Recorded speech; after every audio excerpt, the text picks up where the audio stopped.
Et moi, tout s'est vraiment bien passé. Enfin, course de rêve, sauf à la fin où j'ai eu le TFL qui s'est déclenché et j'ai eu du mal sur le bitume à la fin, sur la partie la plus horrible. Mais ça a resté un bon souvenir en 2017 quand même. Je ne l'ai pas faite, la Saint-Élion, Basile. Bah, ne la fais pas. Tu me conseilles de pas la faire, de pas la faire? Non, c'est très bien de voir. Faut pas se forcer, c'est ça? Les frontales, non, faut pas se forcer. Non, en vrai, sans déconner, à faire une fois, c'est une doyenne.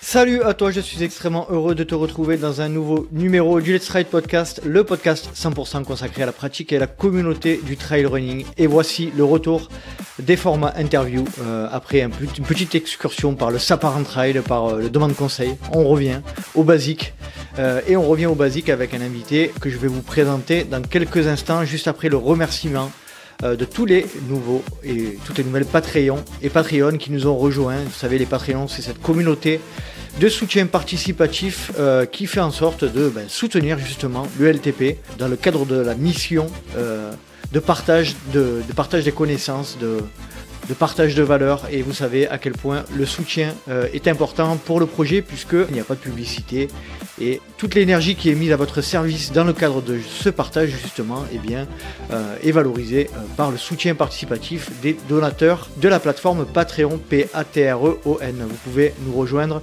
et également obtenir plein de nouveaux contenus, des épisodes spéciaux rien que pour vous, l'accès à la visio mensuelle, les épisodes en avant-première et puis l'accès, pourquoi pas, à des épisodes demande conseil par exemple, en fonction de votre niveau d'engagement. Et je vous laisse aller jeter un œil sur la plateforme Patreon, patreon.com. Ce petit geste compte énormément pour moi. Passons maintenant à la présentation de l'invité du jour. J'ai souhaité faire appel à Basile Cornillo, ou Baz Trail Runner, bien connu sous les réseaux sociaux. Il est intervenu à de nombreuses reprises sur les podcasts, les différents podcasts des collègues. Donc n'hésitez pas à aller écouter d'autres médias sur l'histoire de Basile. Il est directeur commercial dans une marque de nutrition sportive d'endurance. Il est, on peut considérer influenceur. Il est également athlète trail et ultra trail. Donc nous allons parler de son histoire, nous allons évoquer son parcours, et puis nous allons parler bien évidemment de ses plus beaux souvenirs de trail, de ses pires souvenirs de trail, de son moment extraordinaire, des questions rapides, mais également nous allons faire une petite incursion sur une discussion en lien avec la communauté et l'évolution du trail actuel. Allez, après cette longue introduction, je ne souhaite pas vous faire patienter plus longtemps et je vous laisse profiter de cette conversation avec Basile Cornillo, alias Baz Trail Runner. Bonne écoute. Comment ça va, Basile, t'as la forme? Bah écoute, impeccable, ce lundi après-midi. Bon, chez nous dans le sud, là, comme je te disais juste en off, et oui, parce que dans le sud, il n'y a pas que des cocotiers et du sable, mais il a fallu qu'on gratte le pare-brise et il faisait moins quelque chose. Donc tu vois comme quoi. Et toi, tu connais bien notre région? Et oui, j'ai habité 5 ans et demi dans le Var, pas loin de Brignoles, donc effectivement, je connais le climat et la région plutôt pas mal.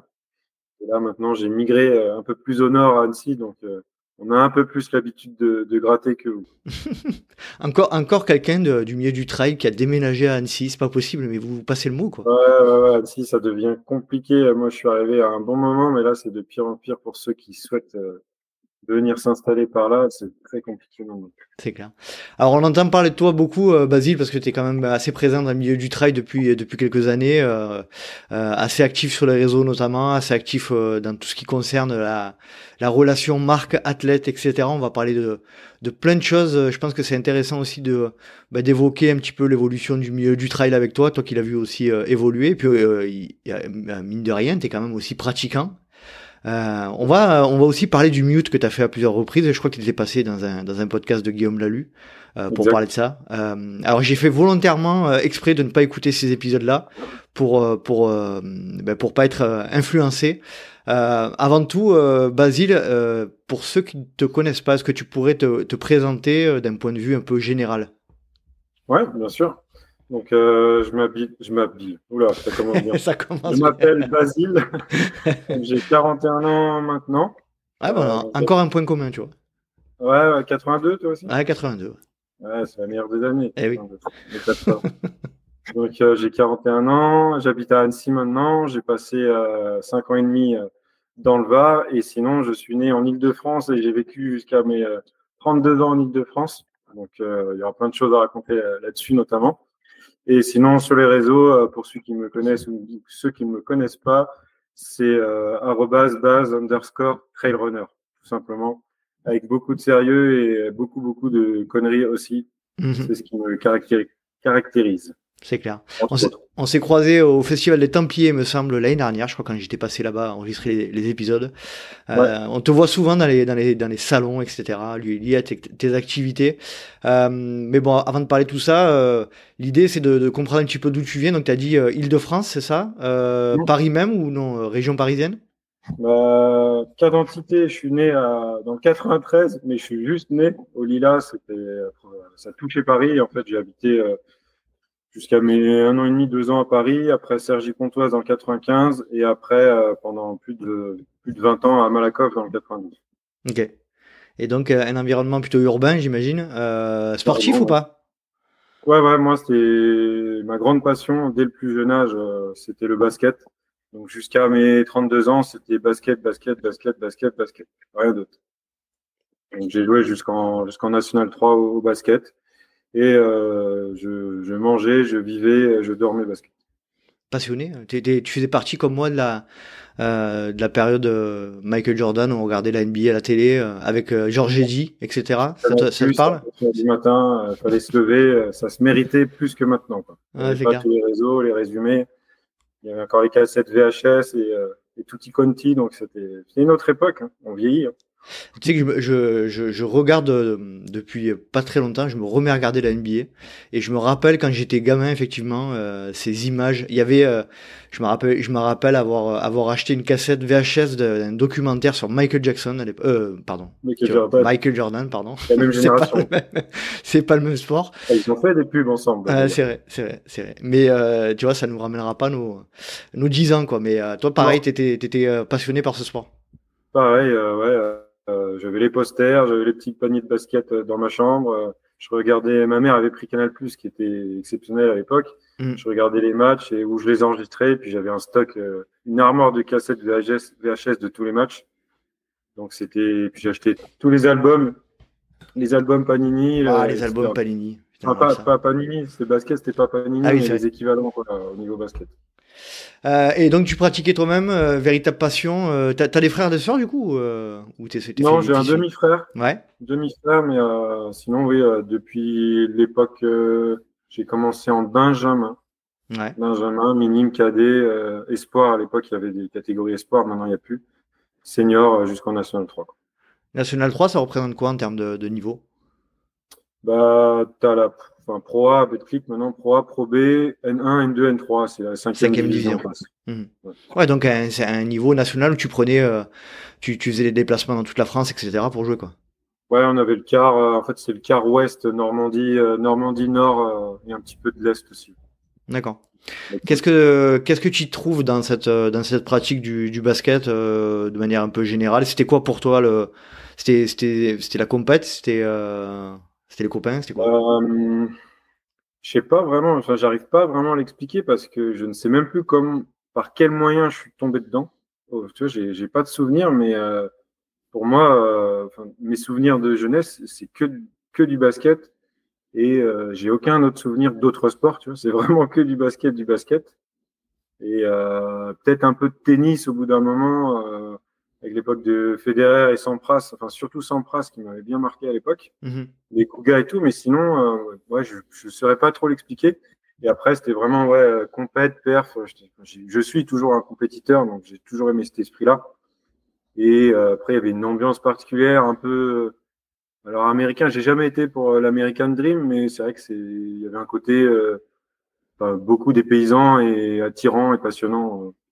Côté US, quoi. Georges Eddy au micro aussi, c'était quand même quelque chose. Et tu voyageais direct. C'est The Voice du basket, donc ça fait partie d'un tout. En fait. Et donc uniquement tu t'intéressais uniquement au basket ou au sport de manière générale? Tu regardais Stade 2, etc. Tu t'intéressais aux autres sports ou c'était monosport? Non, franchement, c'était mono basket. S'il n'y avait pas de match à regarder ou à enregistrer, on se prêtait des VHS entre potes ou on les achetait. Et après, non, la télé, franchement, hormis ça, les émissions généralistes, je regardais pas trop. Et tu grandis basket, c'était quoi? T'étais dans quel cadre tu te déplaçais un petit peu dans tout, on a compris là dans le quart nord-ouest. Mais donc du coup, ça te prenait énormément de temps, j'imagine, le cadre de cette Ouais, activité-là. au niveau, alors déjà, je suis pas issu d'une famille de sportifs, Mhm, loin de là même. Donc voilà, je n'ai pas spécialement de soutien ou de support de mes parents. Ils me laissaient tranquille, mais voilà, ils n'étaient pas du tout à fond. mhm, Et après, au niveau du planning, bah oui, c'était 3 entraînements par semaine, plus le match le week-end. Donc généralement, on partait le samedi quand c'était à l'extérieur, samedi en fin de journée, et puis on revenait dans la nuit de samedi à dimanche. Donc ça faisait des week-ends bien occupés, mais il y avait une bonne ambiance dans le car. Enfin, ça faisait un peu les cons le soir, donc gentiment, hein, mais c'était une très très bonne ambiance. C'était mhm. vraiment meilleur souvenir. Et mes meilleurs potes, même ceux que je vois moins maintenant, ils sont toujours issus du basket. J'en ai fait un peu du basket, moi. J'ai fait 2 ans Où ça? à Aix-en-Provence, à la Pioline. Là. Ok. C'était un club qui était à l'époque, qui était assez. Je crois qu'ils étaient en Pro A à l'époque, ou alors tout du moins les féminines, il me Ouais. semble. Et c'est vrai que ça m'avait plu. Moi, j'étais très petit. Enfin, j'étais pas petit, mais par rapport aux autres, j'étais trop petit. Toi, t'es grand du coup. Du coup, t'as. Non, pour un basketteur, non, je fais 1m82, donc moi Ouais, je jouais ailier en fait. ouais. J'étais une poste 2 quoi. D'accord. Ça court beaucoup, hein. Moi je courais beaucoup et gros shooter. Ouais, c'était ma qualité première, c'était shooter et 3 points notamment. Il y a un truc qui m'intéresse en ce moment sur ce sujet, c'est les préférences motrices. Je sais pas si tu as entendu parler, notamment de Volo Dalen, qui dit que, en gros, on contraint souvent les enfants et de manière générale un peu dans le cadre des sports un peu techniques comme le basket, le golf, le foot, etc. Où on contraint un peu les gamins ou les individus dans des schémas un peu moteurs du style, par exemple, pour un lancer franc, où il doit y avoir théoriquement un alignement entre main coude, épaule, etc., Mm. et également la partie basse du corps. Et en fait, la théorie de Volo d'Allen et d'autres, c'est de dire que chacun a ses préférences motrices et que il n'y a pas de règles dans le cadre de ces gestes techniques-là et qu'il faut laisser un peu la liberté aux enfants de se placer un petit peu comme ils veulent et que eux-mêmes, en fonction de leurs paramètres et de leur Ouais. physiologie, leur anatomie, ils trouvent leur mouvement adapté, quoi. Ouais, c'est vrai il y a un vrai sujet. Alors, je pense qu'il faut un peu des deux. Il faut laisser effectivement la liberté à chacun de trouver ses skills, ses gestes, etc. Mais après, il faut recadrer si nécessaire. Mais c'est vrai, bah, on le voit un peu avec Victor Wembanyama, pour ceux qui connaissent le basket, qui Mm. lui, effectivement, comme il était gigantesque dès le plus jeune âge, ils voulaient tous le faire d'office jouer pivot, ce qui semblerait logique au départ. Mhm. Sauf que lui, il n'avait pas envie de jouer pivot, il voulait s'éclater, dribbler, mener. Et on voit où ça l'a amené jusqu'à présent, et puis ça sera un des futurs grands. Donc si on l'avait formaté à être que pivot, peut-être qu'il n'en serait pas là, quoi. Ah, c'est clair, je suis absolument d'accord. C'est vrai que ce qui a fait en sorte que Wembanyama soit ce qu'il est aujourd'hui, c'est cette qualité où il travaille énormément l'agilité, contrairement à ce qu'on peut faire habituellement avec un pivot. Et je pense que c'est vrai qu'on y revient un petit peu de ces pensées toutes faites là où on a des gestes techniques bien précis avec des techniques bien précises. Et c'est vrai que ça permet aussi de laisser la liberté. Toi, de ton côté, tu disais gros shooter, c'était ça ton point fort. J'ai un peu du mal à comprendre sur qui repose principalement la responsabilité au basket. C'est plutôt le meneur normalement, non? Bah, le meneur, il a la responsabilité de donner le là, et c'est un peu le chef d'orchestre, donc c'est lui qui doit gérer ses troupes, le rythme du match et organiser le jeu au maximum. Alors ça aussi, maintenant, enfin, dans tous les sports, le jeu évolue, donc maintenant, il y a des postes sur le papier, comme au foot, tu as des compos, au basket, tu as des compos, mais après, il y a plus grand-chose qui est respecté en fait sur le terrain. Il y en a qui changent de côté. Il y a le poste 2 qui va jouer en bas. En NBA, maintenant, il y a le small ball, donc ils jouent tous souvent en petite taille. Tu n'as plus de vrais pivots comme il en existait avant. Donc finalement, c'est un peu tout le monde et ça va dépendre du style de l'équipe, de l'entraîneur, bien évidemment, et aussi des joueurs. dispo dans l'équipe. Donc, c'est assez complexe à mettre en place. À définir aussi simplement. Ouais, à Quoi, c'est clair. définir. Toi, de ton côté, ton rapport avec la compète, tu disais très présent, tu penses que c'était inné ou ça a été inculqué par d'autres manières, d'autres. Non, ouais, je pense que c'est inné, puisque comme je te disais, mes parents n'étaient pas sportifs, donc ils n'avaient pas cette culture-là de la gagne ou autre. Donc non, je pense que c'est vraiment inné, ouais. Ou principalement grâce peut-être à Michael Jordan aussi, qui avait lui cette culture-là de la gagne, et je me suis inspiré, enfin du moins Un le rôle plus modèle. possible de lui, quoi. Voilà, c'est ça. Jusqu'à où t'es allé en termes de compétition? T'as réussi à atteindre tes objectifs de ce point de vue-là ou pas? Non, j'ai toujours un regret à ce niveau-là, c'est que c'est un de mes seuls regrets de ma vie, on va dire, c'est j'aurais adoré, enfin j'aurais aimé être sportif professionnel. Ouais. Là, maintenant avec l'âge, peu importe dans quel sport, mais à l'époque dans le basket. Et c'est vrai qu'à un moment, j'ai failli partir en sport-études à Sceaux, qui était en pro aussi à l'époque. Et ça s'était pas fait pour plusieurs raisons, à la fois un peu de niveau scolaire et mes parents qui n'étaient pas trop chauds parce qu'ils n'y croyaient pas plus que ça. Et c'est ce que je dis toujours à ma mère. Je dis, franchement, vous auriez dû faire le nécessaire pour que j'aille en sport-études là-bas. Elle me dit, oui, mais non, machin. Donc, j'ai un petit regret là-dessus. Je sais pas ce que ça aurait donné, hein, peut-être rien du tout, mais c'est quand même un regret au final. Ben moi, je suis encore un point commun, tu vois. On est là la même année. T'as passé un moment dans ma région, mais moi, c'est pareil de ce point de vue-là. Moi, j'ai joué beaucoup, beaucoup au foot quand j'étais gamin, hein, comme je disais à de nombreuses reprises. Et c'est vrai que j'ai eu ce regret-là de pas avoir un peu pour diverses raisons. Hein. Je pense que j'avais un bon niveau et ça s'est pas fait, un peu comme toi, tu vois. Et Ouais, j'avais entendu ouais. sur un de tes podcasts que tu racontais ça. Et c'est vrai que je sais pas si on peut, on peut vraiment dire que c'est un regret. Après, je pense que dans le sport professionnel, et tu vas pas me dire le contraire, je pense il y a les skills techniques, les capacités qu'on a, physiques, etc. Mais je pense quand même qu'à un certain niveau de pratique, c'est le mental qui fait la différence, peu importe le sport, quoi, je pense. Ouais, le mental et beaucoup l'environnement aussi, que ce soit l'environnement, comment dire, nature ou l'encadrement, que ce soit tes parents ou la structure dans laquelle tu peux être. Ça joue énormément aussi. Ouais, c'est clair. Et maintenant, depuis notre époque, tout s'est bien professionnalisé. Enfin, c'est beaucoup plus structuré et professionnalisé que ça ne l'était à l'époque. Donc, Et je peux pas envie de dire que c'est plus facile parce que ça ferait rabat-joie et vieux grincheux, mais c'est différent. Enfin, tu peux pas comparer les époques. tu considères pas que ta carrière entre guillemets de basketteur au niveau national là, on peut considérer que c'est presque du professionnalisme. Après, mis à part le côté pécunier, mais c'est presque du professionnalisme dans l'approche, non?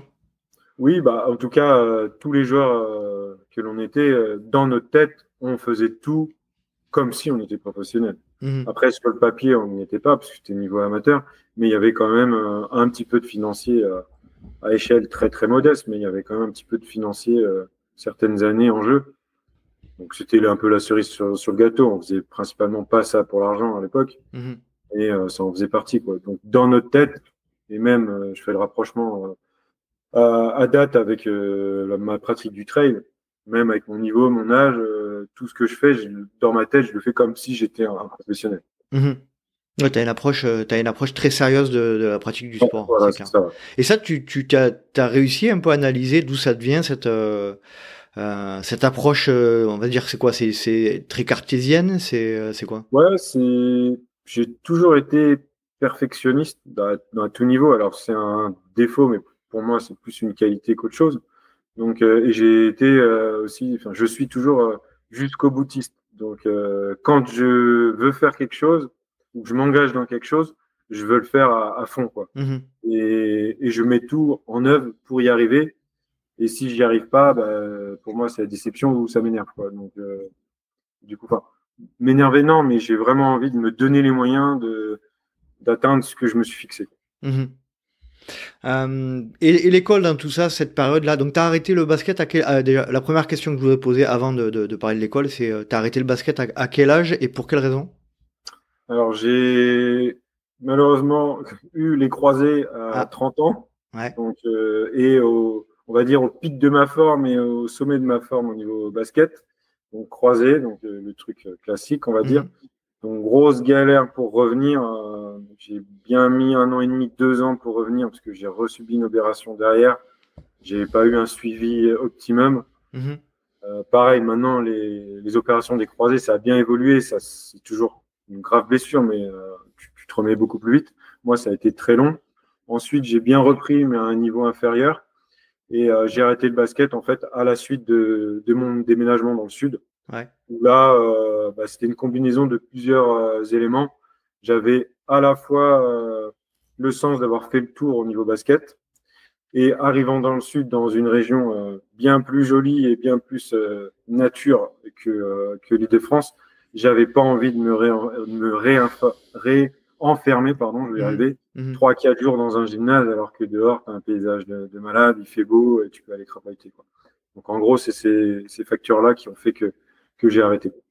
La blessure, les croisés, c'est quelque chose qu'on entend souvent parler au foot notamment, mais a priori c'est quand même assez le cas au basket aussi. C'est les déplacements latéraux hein, qui font ça. Ouais, c'est ça, c'est Euh, tous les sports avec des déplacements latéraux. Toi, c'est dans le cadre d'un match, tout ça, enfin, ça s'est passé comment cette Non, blessure? entraînement sur un exercice classique d'attaque-défense. Moi, j'étais en défense. J'ai voulu partir à droite. Mon genou il est resté à gauche et Mhm. puis craque. Et puis là, je suis pas douillé en soi, mais là, j'ai senti vraiment un gros craquement et j'ai failli m'évanouir tellement j'ai eu mal, quoi. Mhm. T'as mis du temps à revenir? Ouais, comme ça, 1 an et demi, 2 ans, quoi. 1 an et demi, 2 ans. J'ai eu ménisque croisé en même temps et le ménisque n'avait pas bien été consolidé, donc j'ai été réopéré du ménisque sur le même genou. Mhm.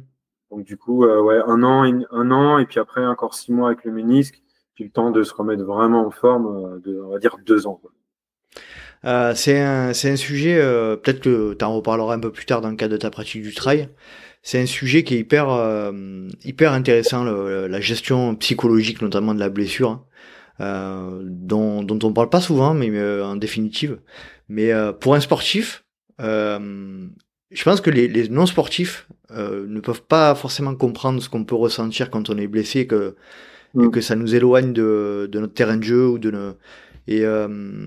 Et, psychologiquement, tu l'as bien géré, ça a cassé quelque chose dans ton élan, comment tu l'as Non, vécu? justement, c'est une très bonne question et j'allais en venir si tu me l'aurais pas posé. C'est que finalement, ça a été pas un électrochoc, mais ça a été un mal pour un bien, comme on dit tout simplement. Et c'est à partir de là où, du coup, quand tu es blessé, quand tu es chez toi, t'as du temps pour toi, on va dire. Donc, soit tu es accro aux jeux vidéo, aux séries, et puis tu fais que ça, soit tu bookines, tu te renseignes sur des trucs qui te plaisent. Et moi, j'ai tout de suite été un peu me renseigner sur, bien sûr, tous les sportifs qui avaient connu cette blessure-là, comment ils ont fait pour faire la rééducation, ce qu'ils ont pu travailler avec ça. Et donc, moi, ça m'a amené un petit peu naturellement vers l'hygiène de vie, on va dire, générale. Et c'est là où je me suis rendu compte que tout ce qui était nutrition, alimentation, sommeil, etc., était un élément super important d'une performance sportive, et tout forcément musculaire. Parce que c'est vrai que maintenant, on en parle énormément, il y a beaucoup de sujets là-dessus, donc c'est dans les mœurs, on va dire. Mais à notre époque, à part la muscu classique, tu soulevais de la fonte, tu parlais pas de renfort, on faisait un peu une prépa physique vite fait avant de saison. Mais du coup, moi, je me suis intéressé à ça. J'étais autodidacte, donc je commençais à faire plutôt du fitness type poids de corps, un peu de street workout. Et tout ça étant lié avec la nutrition, l'alimentation. Donc, j'ai pris beaucoup plus soin de moi qu'avant, Mhm. même si j'ai jamais été. Enfin, tu vois, j'ai toujours bien mangé. Mes parents ont toujours fait les courses, consommé plus ou moins local. Moi, j'ai jamais fumé, j'ai jamais bu, donc ça, pour moi, j'estime que c'est une grande chose, parce que voilà, j'avais plein de potes qui fumaient et qui buvaient énormément. Moi, j'ai toujours été clean là-dessus. Mhm. C'est pas par religion ou quoi que ce soit, c'est ma religion à moi. J'avais pas envie, mais j'arrivais à m'éclater comme ça, néanmoins, en soirée ou autre. Mais voilà. Tous ceux qui me connaissent bien, ils savent que j'ai pas besoin de boire ou fumer pour être un peu foufou et déliré, donc ça m'allait très bien. Donc voilà, ça a été au final, pour répondre à la question, ça a été un petit électrochoc qui m'a fait du bien dans la suite, quoi. C'est vrai que ce sujet aussi est intéressant, c'est En fait, c'est pas très très vieux, hein, toutes ces notions de connaissances liées à la pratique du sport. En fait, si on regarde bien, et tu le disais tout à l'heure très bien par rapport à Michael Jordan notamment, il y a ne serait-ce que 30 ou 40 ans, les contenus sur accessibles, etc., sur la pratique du sport, même les études scientifiques liées à la performance sportive, c'est que très récent, on s'en rend pas forcément compte. Mais c'est vrai qu'aujourd'hui, on a peut-être aujourd'hui, le problème, c'est qu'on en a un peu trop. Et on a un peu du mal à faire le tri. Mais c'est vrai que je suis d'accord avec toi. À l'époque, les contenus, il fallait les trouver.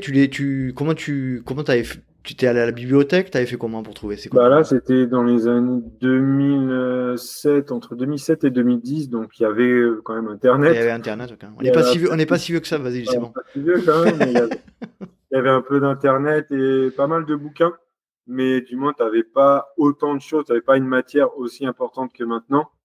Donc c'est vrai que maintenant, comme tu disais, tu as tellement d'articles de partout que avec des études différentes, au final, des fois, tu es un peu perdu, tu sais plus qui croire et Mhm. comment faire. Donc des fois, c'est pas si bénéfique que ça. Il faut arriver à faire le juste milieu. Nous, à l'époque, il y avait beaucoup moins de choses. Donc quand on trouvait une chose, bah, du coup, on prenait plus le temps d'approfondir et on allait jusqu'au bout. Mhm. Maintenant, enfin, tout est dans le très rapide virtuel. Tu as un article, tu vas le lire en diagonale. Les réels, les vidéos, 30 secondes, 40 secondes, les gens, ils zappent, ils n'arrivent pas à les accrocher. Donc ça aussi, ça a changé, quoi. C'est clair. Ouais, moi, c'est pour ça, encore une fois, j'insiste avec ce sujet, mais c'est pour ça que je milite pour un podcast autant long où on prend le temps de Ouais, c'est discuter, de rare dire les maintenant. choses, et je pense que voilà, ça peut plaire, ça peut pas plaire. Effectivement, les retours que j'ai sont souvent les mêmes, et ton podcast est trop long, mais c'est pas grave, j'assume. Dans un monde où tout va très très vite, Je suis d'accord. je pense que c'est bien pour ceux qui ont envie de prendre un peu le temps de discuter des choses, ben de le prendre. Ça fait toujours Ouais. du bien. Euh, pour quelle raison alors, pour en revenir un petit peu à ton parcours de vie, pour quelle raison tu viens dans le Var? Et puis, au niveau scolaire, professionnel, c'était quoi un peu la ligne directrice? Alors, niveau scolaire, on va dire classique. Maternelle, primaire, collège, lycée classique, lycée économique à Châtenay-Malabry dans le 92. Donc, et après, j'ai commencé une fac de géo. Il y avait encore la fac et les DUG à l'époque. Donc, Mhm, fac géo à Tolbiac dans le 13e. Donc, fac, voilà, fallait être solide mentalement pour pas craquer parce que tu avais 2 heures le lundi, 3 heures le jeudi et 2 heures le samedi. Donc, moi, c'est vrai que j'étais pas très assidu et j'allais beaucoup en géo, mais j'avais un peu d'histoire, ça me plaisait moins. Donc voilà, pas très assidu.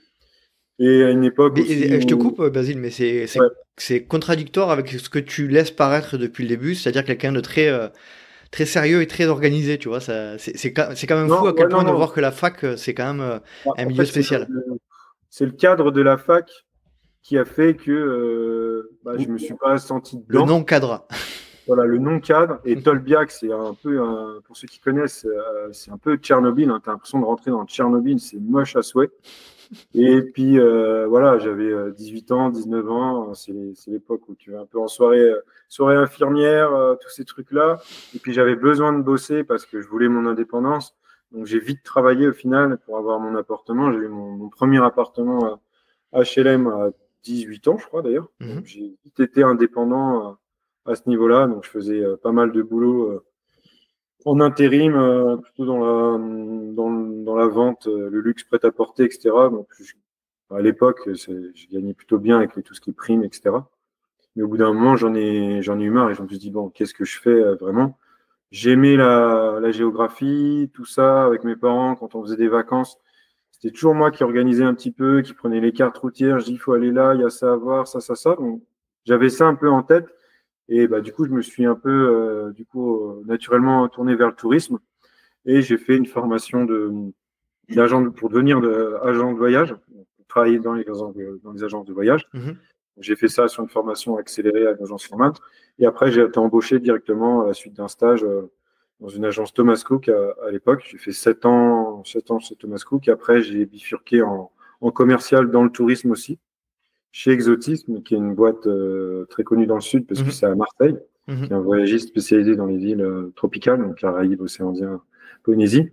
Donc, j'ai commencé en étant délégué commercial sur la partie donc Île-de-France centre. Et à la suite de la naissance de ma fille, avec ma compagne, bah, on n'avait plus du tout envie de vivre à Paris. Encore moins un enfant, bah, t'as pas forcément envie de l'élever dans ce cadre-là. Donc j'ai cherché à être muté. Et par chance, j'ai ma collègue du Sud qui a démissionné. Donc j'ai pris sa place sur la région PACA, du coup, donc avec le siège à Marseille. Et donc moi j'avais trouvé l'appartement, le premier appart à Brignoles. Brignoles, je connais Ouais, très bien. À côté de Saint-Maximin, la Sainte-Baume. c'est ça. Pour quelle raison, Basile, tu l'as dit un peu furtivement, mais tu souhaitais pas que ta fille grandisse dans l'environnement en région parisienne. C'est dur quand même. Ouais, Pour la bah, région parisienne, j'entends. ouais, c'est sûr. Mais alors je le renie pas. J'ai vécu des belles années, mais je pense que j'ai vécu ces belles années-là encore une fois, parce que j'étais focus basket à fond. J'étais dans mon monde, on était dans les gymnases, je regardais les matchs, etc. Mhm. Mais j'ai jamais été en fait citadin dans l'âme et urbain dans l'âme, dans le sens où j'allais pas profiter des choses culturelles de Paris plus que ça, même des soirées, tout ça. Moi, j'ai pas été boîte de nuit, tout ça, c'était pas trop mon délire. J'étais vraiment sport, sport, sport. Donc, je pense que j'ai un peu eu des œillères grâce au basket. Et après, en grandissant, et puis encore plus quand à la naissance d'un enfant, ben, je me suis dit, bah merde, là où on habite, c'est quand même pas ouf. Et de par mes expériences dans le tourisme, j'ai eu la chance de beaucoup voyager, que ce soit à l'étranger ou en France. J'ai, moi, été attiré dès plus jeune âge par la montagne. Donc, dès qu'on avait des vacances, ou moi, dès que j'avais des vacances à la fac ou quoi, on partait à la montagne, à la montagne, à la montagne. Donc, j'ai toujours eu cet aspect-là. Mhm. Donc ça se combinait bien parce que quand j'avais des congés, je partais et puis après je revenais à Paris, j'étais basket. Mais après, je me suis dit, bah non, il y a quand même beaucoup mieux ailleurs que vivre en région parisienne. Et puis ça s'est empiré, tout le monde le dit, ça s'est empiré. Hein, les grandes villes, Mhm. c'est de pire en pire au niveau cadre de vie, quoi. Ouais, c'est clair. C'est quoi la vie comment c'est quoi le titre exact de ton poste à l'époque quand tu travaillais dans une agence de voyage? Délégué commercial. Ouais. Et donc, question bête, mais tu fais pour tester les hôtels, les trucs comme ça, tu allais sur place? Ouais, j'avais un peu, on avait une double casquette. Bah, principalement, on était là pour comment dire, commercialiser nos voyages. Donc auprès des agences de voyage avec lesquelles on était partenaires. Donc moi, j'avais tout un réseau dans le sud-est d'agences de voyage que je visitais, que j'animais. Il y avait beaucoup des salons, salons du mariage, salons du voyage à droite à gauche. Donc, Et t'avais quand même une notion de responsabilité, toi? T'étais ouais, pas. responsable d'un secteur, ouais, Ok, exactement, ouais. d'accord. Avec comme un gros portefeuille et du gros chiffre d'affaires à la clé. Mhm. Et parallèlement à ça, il nous arrivait, on va dire, minimum une fois, voire deux fois par an, de récompenser des agents de voyage en leur offrant un voyage que l'on accompagnait nous personnellement dans une destination avec à la fois une découverte de la destination en soi, des activités, des lieux à visiter, mais aussi des hôtels qu'on revendait. Donc ça, j'avoue que c'était exceptionnel. Alors c'était sur des timings assez courts, ça pouvait être de 3 à 6 jours sur des voyages lointains, hein, parce que moi c'était minimum 6-7 heures de vol, Mhm. mais c'était des conditions de rêve et c'est exceptionnel. Donc j'ai un peu pollué à cette époque, je m'en excuse Alors, tu sais, t'es pas le pour seul. le carbone, mais bon, pour Tu la vois, taxe carbone, c'est, pour c'est, l'empreinte carbone, mais bon. c'est rigolo quand même que je vais peut-être un peu choquer en disant ça, mais on en est à un stade aujourd'hui. Cette phrase-là, là, que tu viens de dire, tu l'aurais pas dit il y a 2 ans. Bah non, non, mais c'est pour ça que je le dis d'une manière ironique. J'y fais très attention, mais c'est de manière ironique. Je renie pas ce que j'ai fait et j'en suis très fier. Tu vois. Mais Et c'est vrai mais qu'on n'aurait pas il dû. n'empêche que tu l'aurais pas dit. Et c'est vrai Non, qu'on non, on en a un point où aujourd'hui on s'excuse presque de ce qu'on a été il y a quelques années, mais il ne faut surtout pas oublier ce que nous étions tous il y a 10 ans. Voilà. exactement. Ouais. Hein, on n'était pas du tout dans cette logique-là. Les mentalités ont changé très très vite. Donc ne renions pas ce que nous étions, ce qu'étaient nos parents. Alors nos parents ils ont moins voyagé que nous quand même, je pense, Ouais. malgré tout. Mais ne renions pas ce que nous étions. Non, non. Et puis c'est vrai que maintenant, tu as l'impression que quoi que tu dises, on va toujours te critiquer. Mhm. Si t'as le malheur d'avoir pris l'avion ou ta voiture pour aller quelque part, et tu as toujours quelqu'un qui va te critiquer. Ouais, En plus, Mhm. les gens connus, quoi. Nous, on s'en fout de nous, mais les autres. On y reviendra peut-être un petit peu après, Basile, si tu veux bien, sur Ouais. ce sujet qui est intéressant. Clivant, mais intéressant. Je pense qu'il faut en parler aussi très, très, très ouvertement. Moi, je suis assez pour parler de ces sujets-là très, très clairement. Donc, tu vivais ta meilleure vie un petit peu là, hein, cette période. Donc, tu étais dans le Var, tu voyageais un peu à droite, à gauche. Là tu étais bien, là, t'étais pas mal. Ouais, ouais, j'étais bien. On avait réussi à trouver une maison avec un jardin, enfin, le truc qui fait rêver un peu tout le monde. Parce que Mhm, c'est vrai que, après, en étant arrivé à Brignoles, on était dans un appart, puis là, on s'est rendu compte que dans le sud, si t'as pas un bout de jardin, c'est quand même embêtant. mhm, Et après, on s'est aperçu que même avec un bout de jardin, il fait tellement chaud que t'en profites pas souvent. mhm. Tu peux plus s'enfermer au frais et pour s'entraîner aussi, c'est des conditions difficiles l'été, pas évidentes. Ouais. Mais sinon, ouais, la région Var, bah, c'est un des plus beaux départements pour moi aussi de France. Donc c'était exceptionnel, mais tout de même une mentalité différente, Ah, venons-en. compliquée. Voilà, donc je veux pas te choquer, mais Non, non, mais c'est pas vas-y, ne généralisons pas, mais parlons-en quand même. voilà, mais ça n'a pas été évident et au final, ça a joué un peu dans le fait qu'on est redéménagé à Nice. D'accord. Qu'est-ce qui t'a pas plu dans le Var en ce qui concerne la mentalité? Alors, je vais généraliser plus, enfin pas que le Var, parce que Ce que t'as Var, ressenti, toi. Marseille, voilà, dans le Hmm. quart sud, j'ai envie de dire que tu te fais relativement facilement des amis, des contacts. Mais pour moi, il y en a très peu qui sont vraiment des vrais amis. Mhm. C'est des faux amis et il y a un peu de, comment dire, de Superficialité.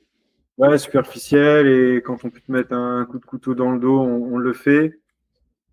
Donc c'est un peu particulier. Et puis en dehors de ça, tu as quand même, malgré tout, moi qui ai beaucoup voyagé et tout, j'ai vu qu'il y avait quand même pas mal de racisme à certains endroits. Et ça m'a un peu emmerdé aussi, quoi. Mhm. Même beaucoup emmerdé. D'accord. Tu disais tout à l'heure, dans le Var, tu avais du mal à t'entraîner par rapport à la chaleur. Tu t'entraînais déjà à la course à pied? Bah, j'ai commencé le trail, c'est vrai qu'on n'en a pas parlé, mais j'ai commencé le Mhm. trail en arrivant dans le Var, D'accord. en 2017, Tout c'est seul? ça. Non, pas tout seul. En fait, bah, moi, je bossais et ma compagne Vanessa avait trouvé un boulot chez Intersport Brignoles. Mhm. Et Thierry, qui est toujours le responsable du magasin, et lui, un très bon trailer, un très bon trailer.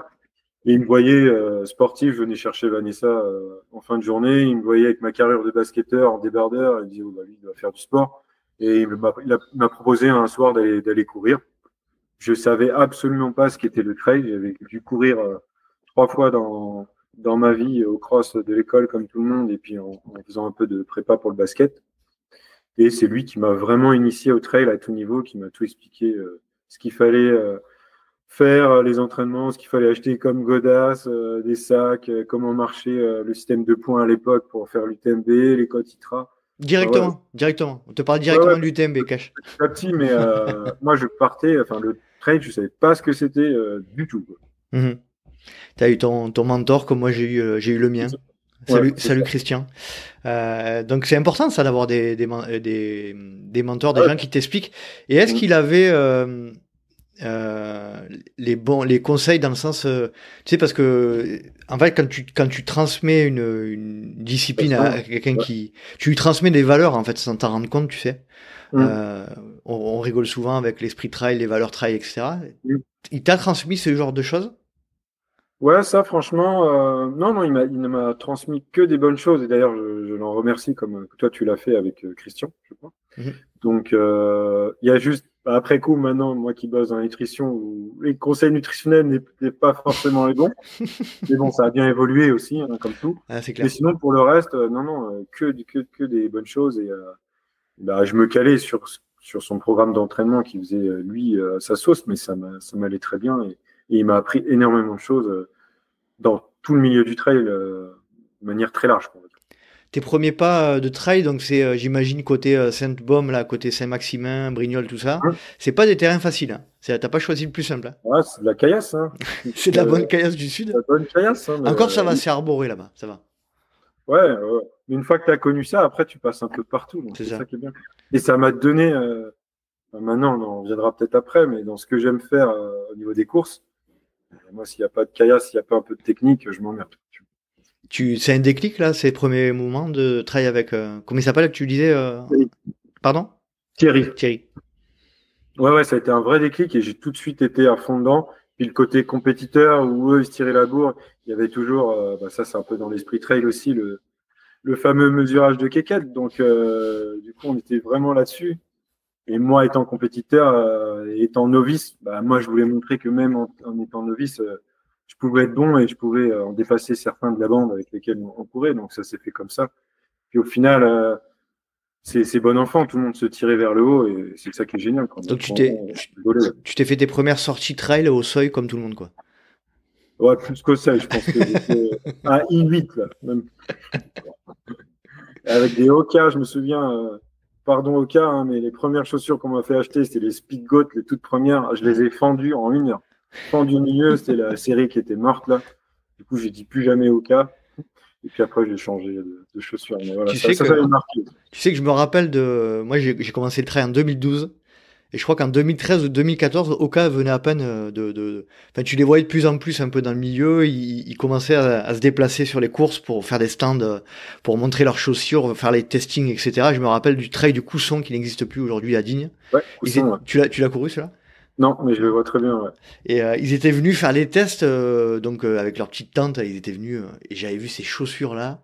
Ah, mais c'était lunaire, c'était spatial. Avec des grosses semelles, tu sais, on aurait dit des Buffalo, tu sais, de notre époque, là, où les filles, et parfois aussi les garçons mettaient des Buffalo, ces chaussures à grosses semelles. Et je disais, mais qu'est-ce que c'est? Pourquoi? Qu'est-ce qui se passe? Mais tu vois, à l'époque, toutes les autres marques se foutaient de la gueule de Hoka, et maintenant, ils font tous pareil. C'est ça. Petite pique par ça. C'est clair. Mais c'est vrai que c'était perturbant au début. Tu te dis, mais comment tu peux courir avec des semelles aussi grosses? Dans un milieu aussi, ça collait pas en fait. C'est pour ça quand j'ai acheté ça, j'ai dit ok, pour le trail, il faut vraiment un truc particulier. Moi, j'avais l'habitude de mettre des chaussures de basket, où j'avais fait à l'époque un 42 km, un 10 km au Plessis-Robinson. J'avais acheté c'était les premières Wild Cross de Nike, des chaussures de trail à crampons. J'ai couru un 10 bornes sur la route avec ça, quoi. Parce que c'était le Nike Factory, j'avais dû les acheter 25 balles. Ouais. Ah, c'est clair. J'étais pas au point au niveau matos à l'époque. C'est quoi qui te frappe dans la... Donc tu fais tes premiers pas de trail dans le Var, on a bien compris. Un vrai déclic. Du coup, t'accroches, j'imagine, commencer un peu à cerner le personnage, j'imagine que tu mets rapidement les dossards. C'est quoi ta première course, tu t'en rappelles? La première, le nom exact, non, mais c'était des courses de 13-14 bornes. Et je suis vite passé. La première qui m'a marqué, c'était le trail de Signes. De Signes, il est beau celui-là. Le 21. Ouais. Le 21 et 1003, et j'avais fait une super perf. J'avais fini, je sais plus, 48e, un truc comme ça. Enfin, je courais depuis 4 mois, donc pour moi, c'était exceptionnel. Et je me suis dit, ah ouais, j'ai peut-être quelque chose à faire dans le trail. Et après, j'ai vite fait Sainte-Baume, Sainte-Victoire, plusieurs fois. Qu'est-ce que j'ai oublié d'autre? Et après, Templiers. En fait, la première année, j'ai enchaîné des 17, des 15, des 17. Sainte-Baume, trail d'Alos, le 40. Le premier, pareil, j'ai surpris tout le monde parce que je suis arrivé devant des gens qui couraient depuis très longtemps. Et après, j'ai enchaîné Templiers, Saint-Élion. La même année. Ah oui, la première année, tu fais ça. Magnifique. Ce qu'il ne faut pas faire. Le fait don't try this at home, n'est-ce pas? Mais ça s'est bien passé. Et même Saint-Élion, j'ai fait un super chrono. D'ailleurs, à Saint-Élion, on pourra en reparler après si tu le souhaites. Et par contre, après, j'ai connu les blessures. Après, j'ai connu les blessures. Donc, ça a marché 1 an, mais après, blessure. Donc, première année assez chargée, sous les conseils au niveau de la planification, tu étais sous les conseils uniquement toi-même ou de quelqu'un? Non, c'était vraiment Thierry, l'engreneur de toute la bande. Il disait faut s'inscrire là, tout le monde s'inscrivait. C'était vraiment on l'appelait le gourou. Le gourou. Toujours dans une logique quand même, malgré tout, ce qui est toujours rigolo de s'apercevoir, c'est que on était remarque que c'est pas très vieux, hein, 2017-2018, tu disais? Ouais, c'est ça. Ouais, ça avait commencé un peu à basculer dans la réflexion sur faut pas toujours, quoi qu'on était en plein dedans, l'ultra, c'est le Graal absolu. Hein. Toi, tu t'imaginais déjà faire de l'ultra dès le début? Ça me paraissait un monde inatteignable. Avant de commencer dans le trail et de déménager, j'avais fait quelques Spartan Race dont celle au Bossé, là. C'était les tout premiers Spartan Race. Et on avait fait ça avec des potes, le 21 km et je sais plus combien d'obstacles. Et le soir, on était posé dans notre location et il y avait eu un reportage sur la Diagonale des Fous. Et pareil, je connaissais pas. Et j'ai dit, mais c'est quoi ces barjots? C'est un truc de malade, ce truc. Et donc, du coup, sans le savoir, après, j'ai commencé le trail. Et c'est là où je me suis dit, ah ouais, l'ultra, mais c'est quand même, c'est une aventure, ce machin-là. Et ça m'a attiré, mais je me disais à l'époque, je suis pas prêt, il faut quand même y aller piano, mais j'ai quand même fait mon premier ultra que j'ai abandonné. C'est un des seuls où j'ai quasiment jamais abandonné, sauf celui-là. C'était le Roc de la Lune, de 120 km. Donc, au bout d'un an et demi, j'ai fait mon premier ultra. Avril 2018. J'ai tenté mon premier ultra. J'ai bâché au 90e, j'avais les genoux, j'étais parti trop vite. Quoi. Classique. Ouais, c'est vrai qu'au bout d'un an et demi, faire un 122 bornes, 6900, là pareil, ça fait quand même tôt. Hein. Ouais, ça fait tôt. Alors, maintenant, bon, c'est pas ce qu'on conseille. Donc. C'est clair. Qu'est-ce que tu retiens dans les débuts, là, 2018, 2017, 2019, là? Qu'est-ce que tu retiens un peu de ces 2 premières années, là, de découverte, là, bon, à part ce DNF, où je pense que tu as dû aussi te rendre compte que c'était pas un sport aussi facile que ça, pas dans le sens, fallait pas le prendre à la légère, quoi. C'est vraiment ça, on dit, il y a jusqu'à 40, 50 km, entre guillemets, tout le monde peut le faire, mais dès que tu passes au-dessus et plus de 100 bornes, c'est quand même un autre monde et c'est vraiment une autre aventure, quoi. À tout niveau physique, mental, gestion de ses ravitaux, enfin tout. Donc ça, c'est un autre monde. Mais pour répondre à ta question, ce que je retiens et ce qui m'a vraiment plu, c'est vraiment la découverte de paysages que je n'aurais finalement peut-être jamais connu si je n'avais pas fait du trail. Et ça te permet aussi, vu qu'en trail, tu es censé courir le plus possible, de voir plus de choses rapidement que si même tu te mettais à faire de la randonnée un peu de manière intensive. Et c'était des régions que je connaissais pas du tout. Donc, c'était vraiment une triple découverte pour moi. Découverte du format, du paysage et de l'environnement trail qui est bon enfant avec ce fameux esprit trail qui était bien présent déjà à l'époque. C'est quoi ton approche de la préparation, d'entraînement? Tu te renseignes un peu de ton côté? Comment tu le vis? Ouais, à l'époque, j'avais beaucoup lu. Je me calais sur les entraînements que gérait Thierry. Alors, il n'est pas coach sportif, mais lui, il connaissait bien. Et, donc, c'est lui nous, on le suivait. Comme je te disais, c'était le gourou. Tout ce qu'il demandait de faire, on le faisait, même des conneries. Donc, voilà, je me prenais pas la tête avec ça. Et après, par contre, par la suite, quand j'ai déménagé et que du coup, je ne côtoyais plus Thierry, là, j'étais arrivé à un certain seuil, on va dire, où je sentais que pour progresser, il fallait passer un cap supplémentaire et ça passait par prendre un coach. Donc maintenant, depuis 3 ans, j'ai un coach qui est d'ailleurs dans le sud, c'est Frédéric, qui est à Mandelieu, qui coach pas mal d'athlètes de élite et de bon niveau, on va dire. Donc, depuis 3 ans, je travaille avec un coach. Pour quelle raison tu pars du Var et tu déménages à Annecy? Alors je sais peut-être que j'ai pas été attentif sur ce que tu as dit, peut-être que tu l'as expliqué, mais il me semble pas. Non, je l'ai pas expliqué. C'était au tout début du Covid, beaucoup de changements pour tout le monde au Covid, mais en fait c'était vraiment si peu. Mais là c'était vraiment pas, c'était pas que ça quoi. Au tout début du Covid, donc on savait pas que ça allait être autant la merde. Et en gros, la maison qu'on avait trouvée, qui était très sympa, on l'avait trouvée depuis 6 mois, elle était très bien. Le propriétaire nous a dit je la récupère et en gros faut trouver un autre lieu de domicile. On avait déjà déménagé 5 fois en 5 ans. J'en avais ras la casquette des cartons et tout. Et étant donné qu'on était confinés, moi, j'avais toujours pour idée de déménager et de vivre à la montagne. Ma compagne Vanessa n'était pas trop partante au départ. Elle est d'où, elle, Vanessa? Pareil, d'Île-de-France. Île-de-France. Voilà. Et de par nos petits week-ends à droite à gauche en montagne, elle s'est rendu compte que c'était plutôt pas mal. Et on avait pu faire un week-end à Annecy. On avait gagné à l'époque avec Open Runner sur un jeu concours Instagram. Et c'était un week-end de 2 jours, 1 nuit avec Thibaut Barognan. Donc on avait monté la tournette, etc. On avait passé un super week-end. Et c'est là où on avait découvert Annecy. Et pour nous, ça a tout de suite été le coup de foudre, comme tout le monde, hein, paradis et tout. Et là, confiné, j'ai dit, moi, j'avais quelques contacts sur place. J'ai dit, OK, on a du temps, on n'a rien à foutre. Je dis, moi, je vais essayer de trouver tout ce qu'il faut pour qu'on déménage à Annecy. Et voilà, il n'y a jamais de, pas comment dire, Pas de hasard.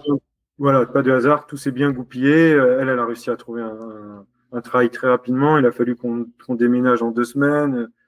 J'ai tout fait pour trouver un appart. On a trouvé un appart. On a pu mettre notre fille à J-2 de la rentrée. Enfin, tout s'est goupillé à merveille. Et moi, j'ai trouvé mon travail 3 mois après. Donc, j'ai juste eu 3 mois de chômage. Et j'ai trouvé le nouveau travail 3 mois après. Donc, c'est comme ça qu'on a déménagé à Annecy. Qu'est-ce que tu changes de secteur quand tu vas sur Annecy ou pas du tout? Bah là, du coup, j'ai dû démissionner de mon poste, puisqu'il y avait, quelqu'un déjà en place sur le secteur, on va dire, Rhône-Alpes. Et donc là, j'ai démissionné et j'avais fait le tour de la boîte dans laquelle je travaillais. Et voilà, étant de plus en plus piqué dans le trail, je voulais me rapprocher de ce milieu-là outdoor.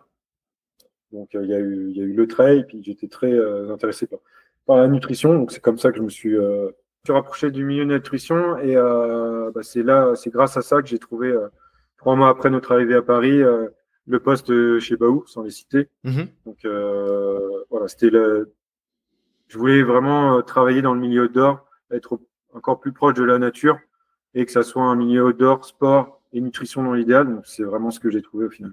C'est quoi que tu as mis en avant pour obtenir ce poste, entre guillemets? C'est quoi? C'est ce qui a fait, ton expérience dans le milieu du tourisme aussi, ça y a fait? C'est quoi?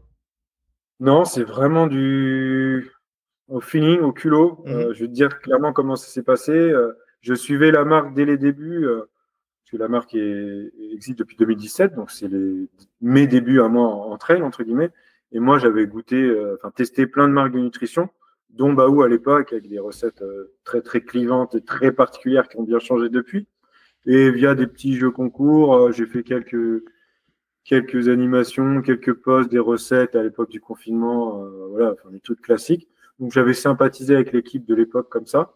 Et arrivant à Annecy, j'ai été frappé. Enfin, j'ai envoyé un CV. J'ai dit voilà, je débarque sur Annecy, ça me ferait plaisir de vous rencontrer. Puis j'ai été reçu à Annecy, au Glaisin, dans les bureaux. J'ai rencontré Gilles, le fondateur. Puis on a discuté comme ça, vraiment, mais de tout et de rien. À l'époque, c'était très compliqué parce qu'il y avait le Covid, donc il n'y avait pas de perspective d'embauche et tout. Je dis bah oui, je comprends. En tout cas, sachez que je suis là maintenant et si jamais il y a quoi que ce soit, vous pouvez faire appel à moi. J'avais quand même une grosse expérience en tant que commercial, donc c'est ça qui a dû faire faire la maille, expliquer les choses et une bonne connaissance, très bonne connaissance de la nutrition tout de même. Et d'où ça venait cette connaissance de la nutrition? C'est des formations, tu t'es formé autodidacte, comment? Ouais, c'est ça. Comme je t'ai dit, j'ai testé toutes les marques. Je regardais leur site, tout ce qu'ils expliquaient, les bouquins, les magazines de running, les vidéos YouTube, tout ça, quoi. Ouais, donc autodidacte. Et puis il y a eu cette période, donc quand tu commences le trail, là, donc on a bien compris 2018, etc. Et tu es assez connu quand même pour être assez. Alors on va pas parler que de ça, hein, mais on va en parler un peu quand même. T'es assez populaire entre guillemets, connu sur les réseaux sociaux. Tu en as parlé tout à l'heure sous le blaze de Bass Trail Runner. Est-ce que tu peux nous expliquer un petit peu pourquoi tu lances pas un personnage, mais c'est ce compte. Alors, c'était quoi, un compte Facebook ou Instagram au début? Et puis, pourquoi ça prend de l'ampleur comme ça? Bah, c'était les tout débuts d'Insta et ça a vraiment un peu pris de l'ampleur quand j'ai passé mes premières vacances à la montagne où j'ai mis des photos de Tignes à l'époque. C'est là où j'ai commencé à prendre un peu d'abonnés pour l'époque. Et puis après, étant dans le trail, dans le Var, c'est vrai que moi, j'ai toujours aimé aussi beaucoup la photo. Donc j'ai toujours fait un petit peu de photos. Alors avant j'avais un boîtier, mais maintenant avec les smartphones et tout, donc je mettais des beaux paysages grâce au VAR, hein, ce qui me permettait effectivement, faisant des courses et allant crapahuter à droite à gauche, on découvrait des sites vraiment sympas. Donc là je prenais des photos, ça s'est fait comme ça de fil en aiguille. Et après c'est un personnage qui s'est créé.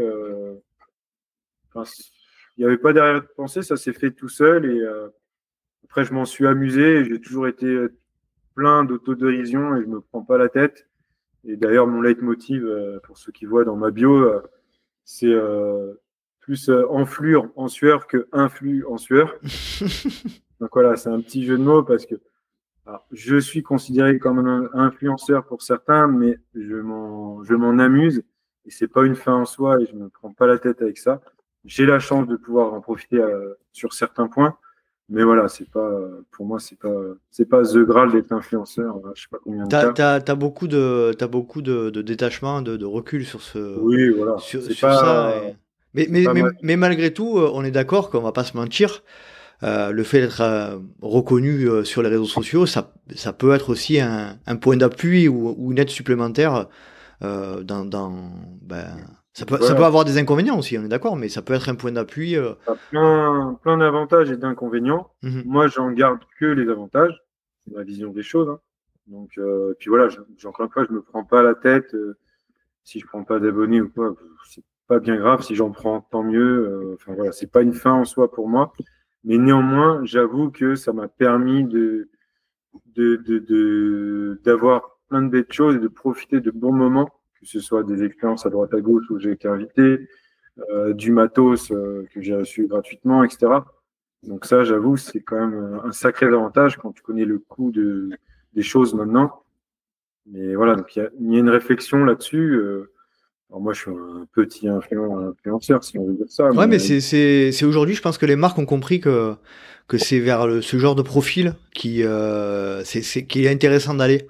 Parce qu'en fait, dans l'influence des réseaux sociaux, on était sur une période où avant les gros influenceurs étaient rémunérés, etc. pour faire de la pub. Et je pense que les marques ont compris aujourd'hui que ce qu'on appelle un peu les micro-influenceurs ont peut-être moins d'impact généralisé, mais ont plus d'impact, plus d'attrition, quoi, ouais, de capacité à marquer les pardon, de capacité à marquer les gens qui t'entourent. Les gens sont plus attachés à toi qu'à un gros tu influenceur. as plus de crédibilité. Mm. Et ça, je pense que les marques avec lesquelles je travaille, c'est ce qu'elles apprécient. Déjà, d'une part, moi, je croule pas sous les demandes, loin de là, mais je sélectionne vraiment les marques avec lesquelles je travaille. Mhm. Et toutes les marques avec lesquelles je collabore, c'est des marques que je connais et que je connais personnellement. Des gens avec lesquels j'ai vécu des moments, que ce soit sur des salons pro ou autres. Donc il y a un vrai côté affect et humain que je mets en avant. Donc, et Mhm. voilà, j'ai toujours dit, je vais dans l'extrême, mais si un jour Coca-Cola me demande, je sais pas quoi, il me dit on Ce te qui paye 10 devrait 000 pas euros, arriver, je pense. non, ça devrait pas arriver, mais je dis non, même s'il me donne 10 000 euros, je m'en fous. Je Ouais. veux pas faire de la pub pour Coca, tu vois.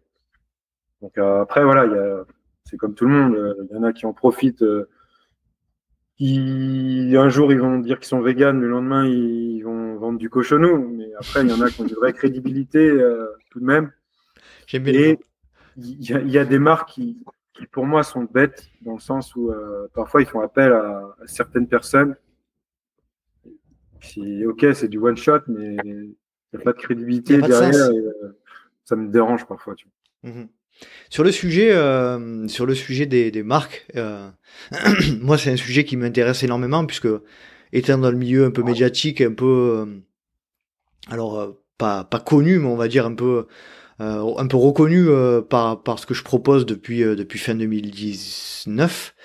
C'est vrai que les marques aujourd'hui, euh, elles vont de plus en plus vers des solutions un peu nouvelles, comme des micro-influenceurs, comme des podcasteurs, etc. vois. Toi, tu sens que de ton côté, par moment, c'est un peu touchy de trop mettre en avant son partenariat avec des marques. Bah, c'est un sujet qui est très vaste et très large et qui vient de plus en plus sur le devant de la scène. Bah, tout récemment, je viens de voir un article qui est très bien fait de Outside Media, justement, qui est paru hier, sur Mhm. la relation, enfin, le sponsoring athlète-influenceur. Et il y a de plus en plus d'athlètes qui montent au créneau, alors que ce soit dans le trail ou ailleurs, en disant, nous, on est athlètes professionnels, on est sportifs, on est champions, on a du mal à avoir des sponsors, alors que madame ou monsieur un tel qui a 100K sur les réseaux arrive à faire des posts payés à 10 000, 90 000 Donc, il y a vraiment un sujet là-dessus. Moi, étant des deux côtés, parce que, alors, c'est pas mon poste chez Baou, mais voilà, on a forcément des athlètes avec lesquels on travaille, etc. Donc, c'est un sujet que je souffle un peu des doigts. Donc, j'arrive à j'essaye de faire la part des choses. C'est vrai que maintenant, en fait, pour avoir, enfin, comment dire, l'athlète idéal pour une marque, ça va être un athlète, bien sûr, performant. Et populaire. Et surtout communicant. Chose que malheureusement, certains athlètes n'ont pas en eux, enfin, c'est pas inné.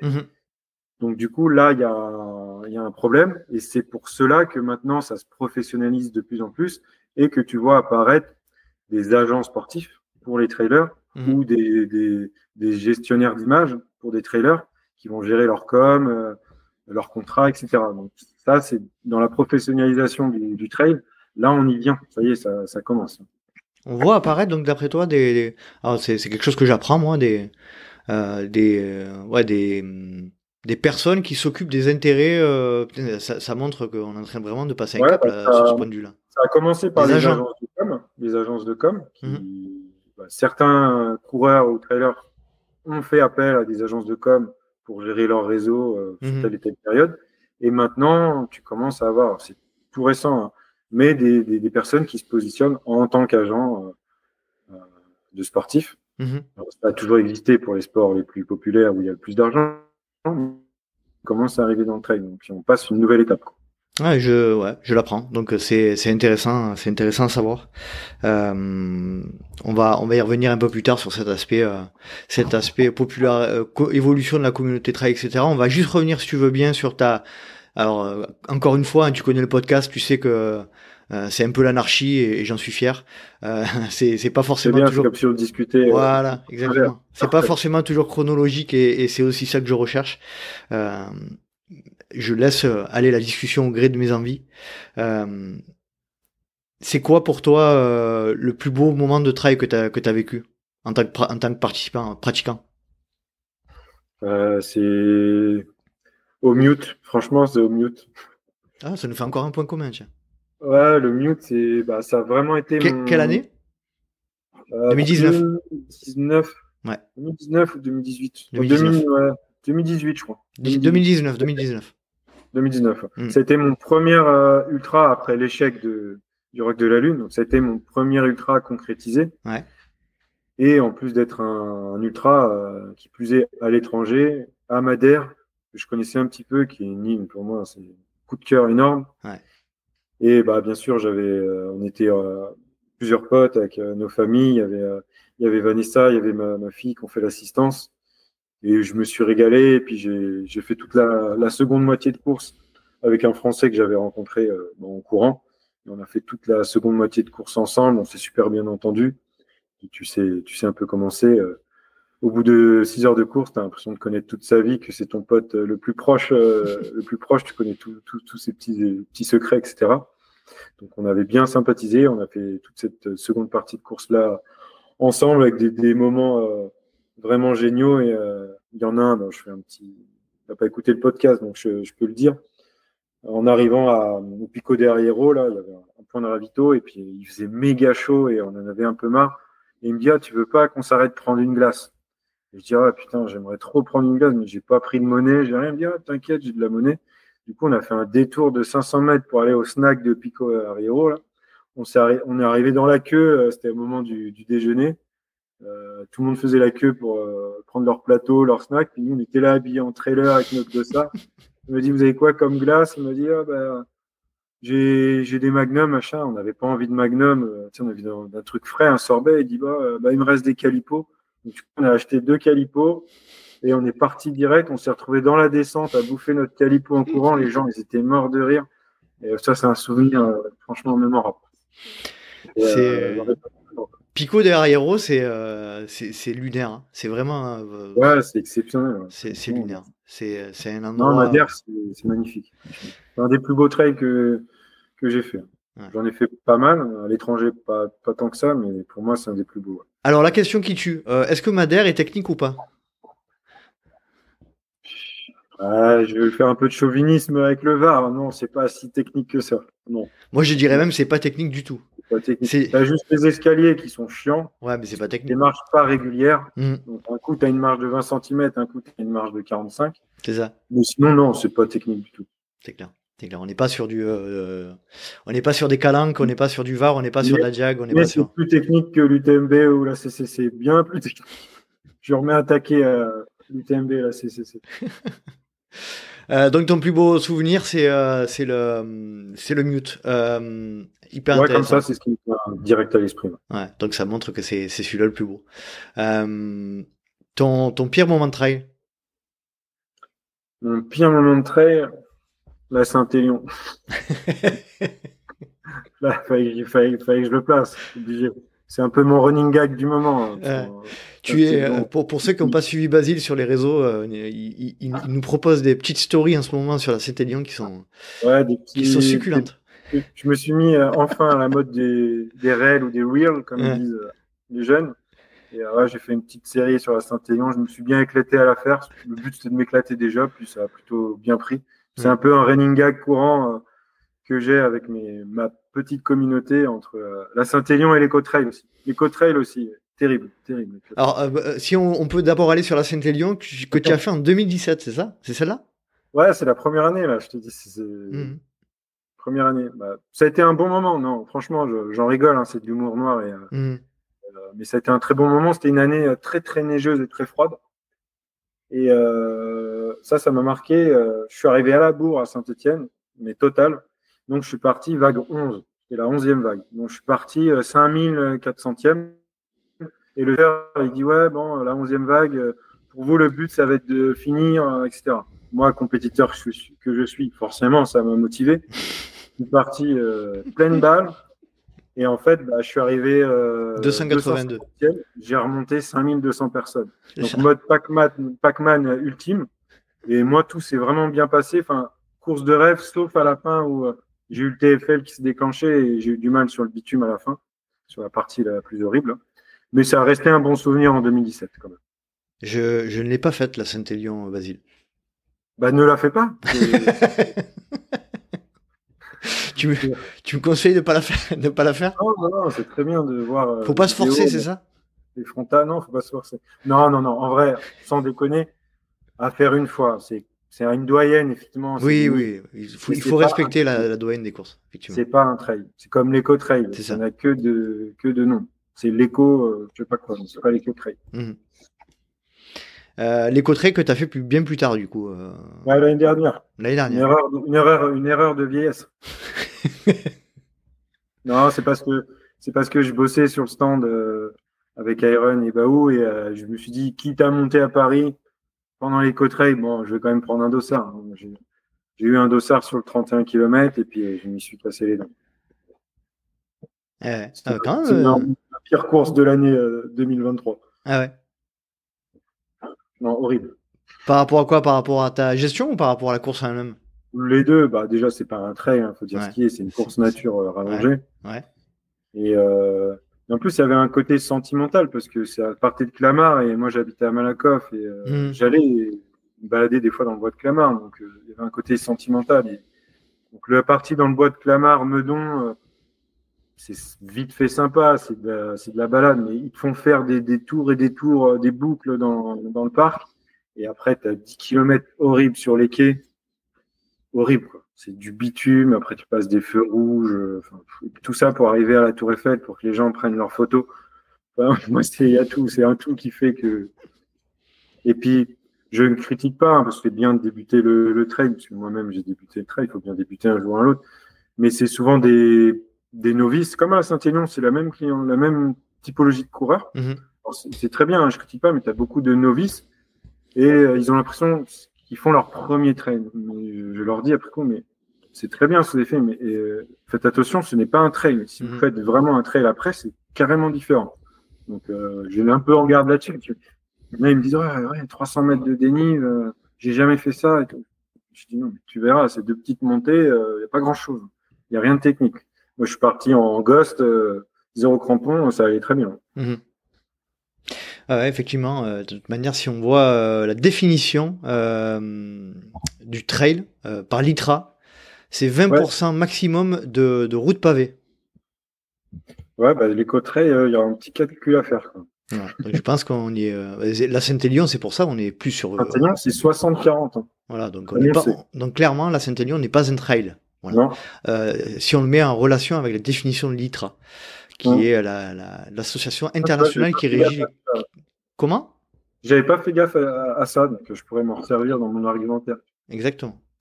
Ton moment extraordinaire, Basile, tu connais le principe, c'est un moment unique lié au trail, pas le plus beau, le plus atypique, dont tu te souviendras toujours et qui t'a fait marrer ou qui t'a fait voilà, un moment étonnant.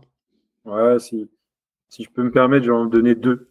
Il y en Tu a peux. une à la première fois que j'ai couru de nuit, donc avec Thierry et consorts, donc il me prête une frontale, j'avais pas de frontale. Donc on commence à faire 6-7 bornes, et au bout de 6-7 bornes, on fait une petite pause pipi boisson. Et je dis, putain, les gars, comment vous faites avec la frontale? Moi, j'y vois rien, j'ai mal au cou, je suis comme ça, tête baissée et tout. Et en fait, j'avais mis la frontale à l'envers, comme un con. Ils se sont bien foutus de ma gueule et c'est resté. Donc voilà. Et j'ai eu plusieurs mésaventures avec des frontales. Je vais pas y revenir, mais ceux qui veulent écouter dans le podcast de Guillaume, j'ai mon épisode frontal au mute. Et sinon, la deuxième anecdote qui tout le monde, je pense, aura vécu ça, c'est la première année au Templier. Donc j'étais parti plutôt dans le SAS 1 avec plus ou moins la tête de course féminine. Et on courait, ça devait être au bout du 15e kilomètre, et il y avait une nana devant moi, je ne sais plus qui c'était par contre, mais c'était une élite. Et tout d'un coup, je la vois, elle fait un pas à chasser sur le côté, et puis flop, elle baisse son froc, cul à l'air, et une grosse bouse, quoi. Bah, truc classique, mais ça m'avait marqué. Je dis, ah ouais, ok, elle est vraiment dans la compète, quoi. No filtre, quoi. J'entends dire ça et là que les élites, certaines élites, je ne citerai pas de nom, urinent en courant. Je sais pas si tu l'as déjà vu. Non, Hop, je l'ai pas vu. on court, on sort le machin, le vélo, bazar et comme sur le vélo, hop. Ça m'étonne pas. Maintenant, c'est tellement une course dans la course. Tu vois, avec les ravitaux en mode Formule 1, l'UTMB ou quoi, que ça m'étonne pas. Maintenant, les mecs, ils veulent même plus perdre 10 secondes pour pisser, quoi. C'est clair. Ou les nanas. C'est clair. T'as parlé tout à l'heure de la non-technicité des courses de l'UTMB. T'as fait la CCC, il me semble, c'est ça? T'as jamais fait l'UTMB du coup pour l'instant? Non. C'est un objectif? Plus vraiment. C'est vrai que si j'avais un dossard comme ça qui me tombait sous le coin de l'année, ouais, mais maintenant, passer par l'obligation de faire des courses que je n'ai absolument pas envie de faire pour accéder à l'UTMB, c'est pas mon délire. Ok. C'est devenu trop business pour moi. Alors c'est pareil, je critique, mais j'ai été à l'UTMB plusieurs fois en tant que spectateur et j'ai fait la CC. Donc c'est vrai que c'est grandiose, l'ambiance, tout ça, rien à dire, c'est génial, mais ça devient too much. Et pour revenir à ma CCC, bah, c'est vrai que je l'attendais depuis 3 ans parce que j'avais eu le dossard à l'époque en ayant les points, machin chouette, mais il y a eu le premier Covid, le deuxième, donc du coup j'ai eu le triple report et je l'ai fait en 2022. C'était un petit peu un Graal pour moi. J'avais jamais couru à chat, mais je me disais forcément ça va être magique, grandiose. On est parti de Courmayeur, le départ. Ok, ils mettent la musique, mais j'ai pas eu plus les frissons que ça. Et après, tout de suite, à 2-3 km dans Courmayeur, après tu commences à monter le Grand Col Ferré. 3 hélicos autour de moi. Moi, j'étais parti dans les premiers aussi. Ouais, bah voilà, t'as qu'à pas partir dans les premiers aussi. Bouché. Tu pars derrière et puis t'es tranquille. Touche dans la première montée. Des staffs démarquent à tous les virages qui faisaient le counting des marques de chaussures, des marques de sacs, des marques de lunettes. Je dis, putain, je suis un mouton. C'est un délire. Moi, j'ai envie de courir dans la nature, être peinard et j'ai pas envie d'avoir 3 hélicos autour de moi et des gens qui me considèrent comme un produit de consommation et qui comptent ce que je porte, quoi. Ça m'a un peu gêné. Après, faut dire que j'ai pas été aidé par la météo. Il a fait un temps de choc, on s'est fait un orage de ouf. Donc la seule partie qui est jolie, là, tout le passage Grand Col Ferré, la descente sur la Foulie, tout ça, donc c'était l'orage, donc c'était pas ouf. Et après, gros coup de blues monumental à Champé, traditionnel, tu vas me dire, beaucoup bâche à Champé. Et je ne sais pas pourquoi, il y avait Vanessa et ma fille. J'arrive à Champé, j'étais plutôt dans mes chronos, mais d'un coup, je me mets à pleurer, chose qui m'arrive jamais. Hein. Je me mets à pleurer. Et après coup, je me suis rendu compte que c'était parce qu'en fait, je kiffais pas ma course. C'était pas ce que j'espérais et c'était pas le trail que j'aimais. Et après, j'ai continué toute la partie entre Champé et Trien. J'étais dans un trou noir total et j'étais en bad mood et je me disais, putain, qu'est-ce que je fous là? C'est pas du tout les courses que j'ai envie de faire. Enfin, c'est pas moi, etc. Et en arrivant à Trien, ben, c'est ma femme, ma fille, qui m'a dit, non, papa, je veux pas que t'arrêtes, continue. Elle voulait passer la ligne d'arrivée avec moi, un truc classique pour les gamins. Et là, ça m'a mis, tous les parents savent ça, mais ça m'a mis un coup de boost et du coup je suis reparti comme en 14, j'ai envie de dire. Et la fin, j'ai carburé, j'ai fini à bloc et je suis arrivé à Cham où je pouvais faire encore 50 bornes. Et du coup, voilà, elle m'a mis les poils et c'est la première fois que ma fille, elle avait donc 7 ans à l'époque, euh, elle pleurait et je lui dis mais pourquoi tu pleures? Elle me dit parce que je veux pas que tu sois triste. Et en fait, c'est la première fois qu'elle pleurait, non pas de douleur, parce que généralement, quand les gamins pleurent, c'est parce qu'ils se sont fait mal ou quoi. Mais là, c'est qu'elle avait, pour la première fois, elle a pleuré, elle a ressenti des émotions. Et ça m'a mis les poils et ça m'a reboosté comme jamais. Ouais, c'est clair. Donc après, voilà, j'ai fini en trombe et j'étais content. J'étais quand même un peu, mais déçu de la course en soi et ça m'a pas marqué et j'ai pas. Et après la partie qui est jolie, après ah, merde, comment ça s'appelle pas le col des montées, la grande montée. Mince, je perds mes mots. La Flégère. Ouais, la Flégère. Donc, toute cette partie-là qui est jolie, moi je l'ai fait de nuit, donc j'ai rien vu. Puis j'arrive, je suis plutôt pas trop mal classé. T'arrives à 1h du mat, il n'y a personne. Quoi. Non, c'est sûr. C'est pas ouf, quoi, niveau en plus. C'est sûr. Bon, moi j'avais prévu de la faire, la CCC, je pense l'année prochaine. Bon, tu m'as pas donné envie là, clairement. Mais bon, malgré tout, tu vois. C'est bien. Franchement, aller se balader sur le Mont Blanc, c'est bien. Mais voilà, maintenant tout le système qui est mis en place autour de l'UTMB, et moi vraiment ce qui me dérange, l'épisode d'Asia c'est une chose, mais vraiment ce qui me dérange c'est le fait que il nous oblige, faut dire ce qu'il y a, il nous oblige à faire des courses que les personnes n'ont pas envie de faire. Là c'est le cas de l'UTMB Nice. Tout le monde a été, enfin, bon nombre de personnes, de coureurs ont été à l'UTMB Nice juste pour choper des points pour éventuellement participer à l'UTMB. Mais il y en a les 3/4 dedans qui n'avaient pas au départ envie de la faire, cette course-là. Surtout que l'UTMB, voilà, l'UTMB Nice, c'est pas la plus belle course, il y a eu plein de choses à redire. Donc, moi, si je fais une course, c'est mon avis, après chacun fait ce qu'il veut, mais moi, si je fais une course, c'est parce que j'ai envie de la faire. C'est pas parce qu'on m'y oblige ou parce que pour faire la course que j'ai envie, bah, il faut que je fasse cette course-là. Non.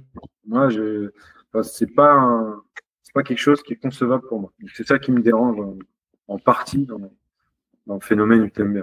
Je comprends ton point de vue sur le circuit fermé, là où quand même tu peux pas leur enlever, c'est que c'est clairement indiqué que c'est une entreprise, que c'est fait pour, et que effectivement à leur décharge aussi, quand tu vois des courses hyper populaires comme ça et que tu laisses des moyens d'inscription un peu comme à la Western et tout, bah, tu te rends vite compte qu'à un moment donné c'est hyper frustrant pour attendre 9, 10, 11 ans pour s'inscrire à une course. Enfin pour moi c'est pas envisageable. Après je suis absolument d'accord sur le fait que et effectivement j'avais pas réfléchi à ça. Si effectivement sur une course t'as ne serait-ce que le tiers des gens qui sont sur la course pour une raison de qualification par défaut, c'est effectivement pas top. J'avais jamais réfléchi à ça. Non, voilà, c'est un vaste sujet, on pourrait en parler des heures, mais c'est pas le thème du jour, on va dire, mais oui. Bah, ça montre aussi c'est pas le thème du jour, mais c'est aussi bien de parler de l'évolution de notre sport et des mentalités. Ça se professionnalise, ça se construit, donc ça a, comme tout, hein, ça a des avantages et des inconvénients, et puis ça convient à certains et d'autres à moins.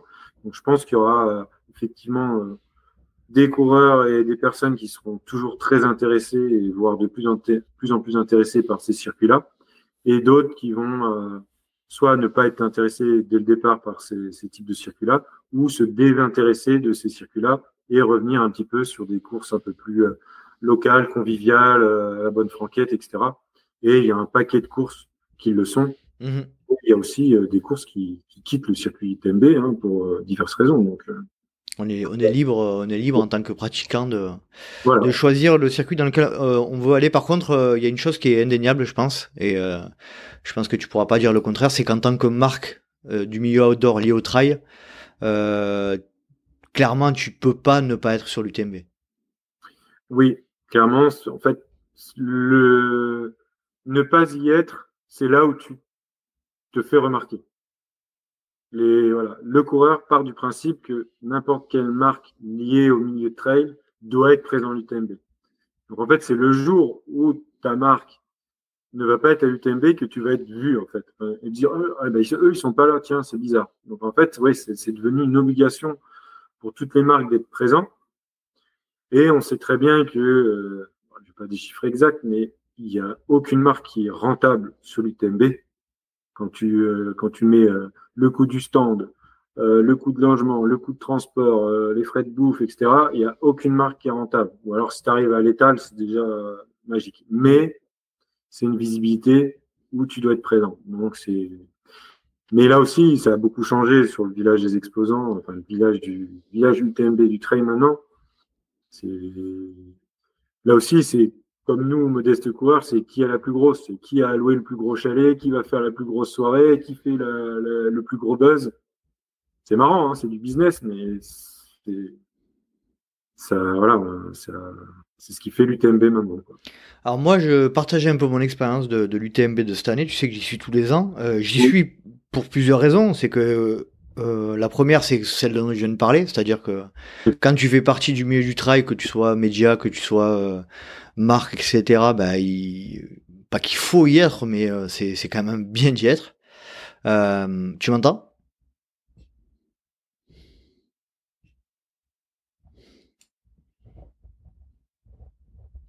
Tu m'entends?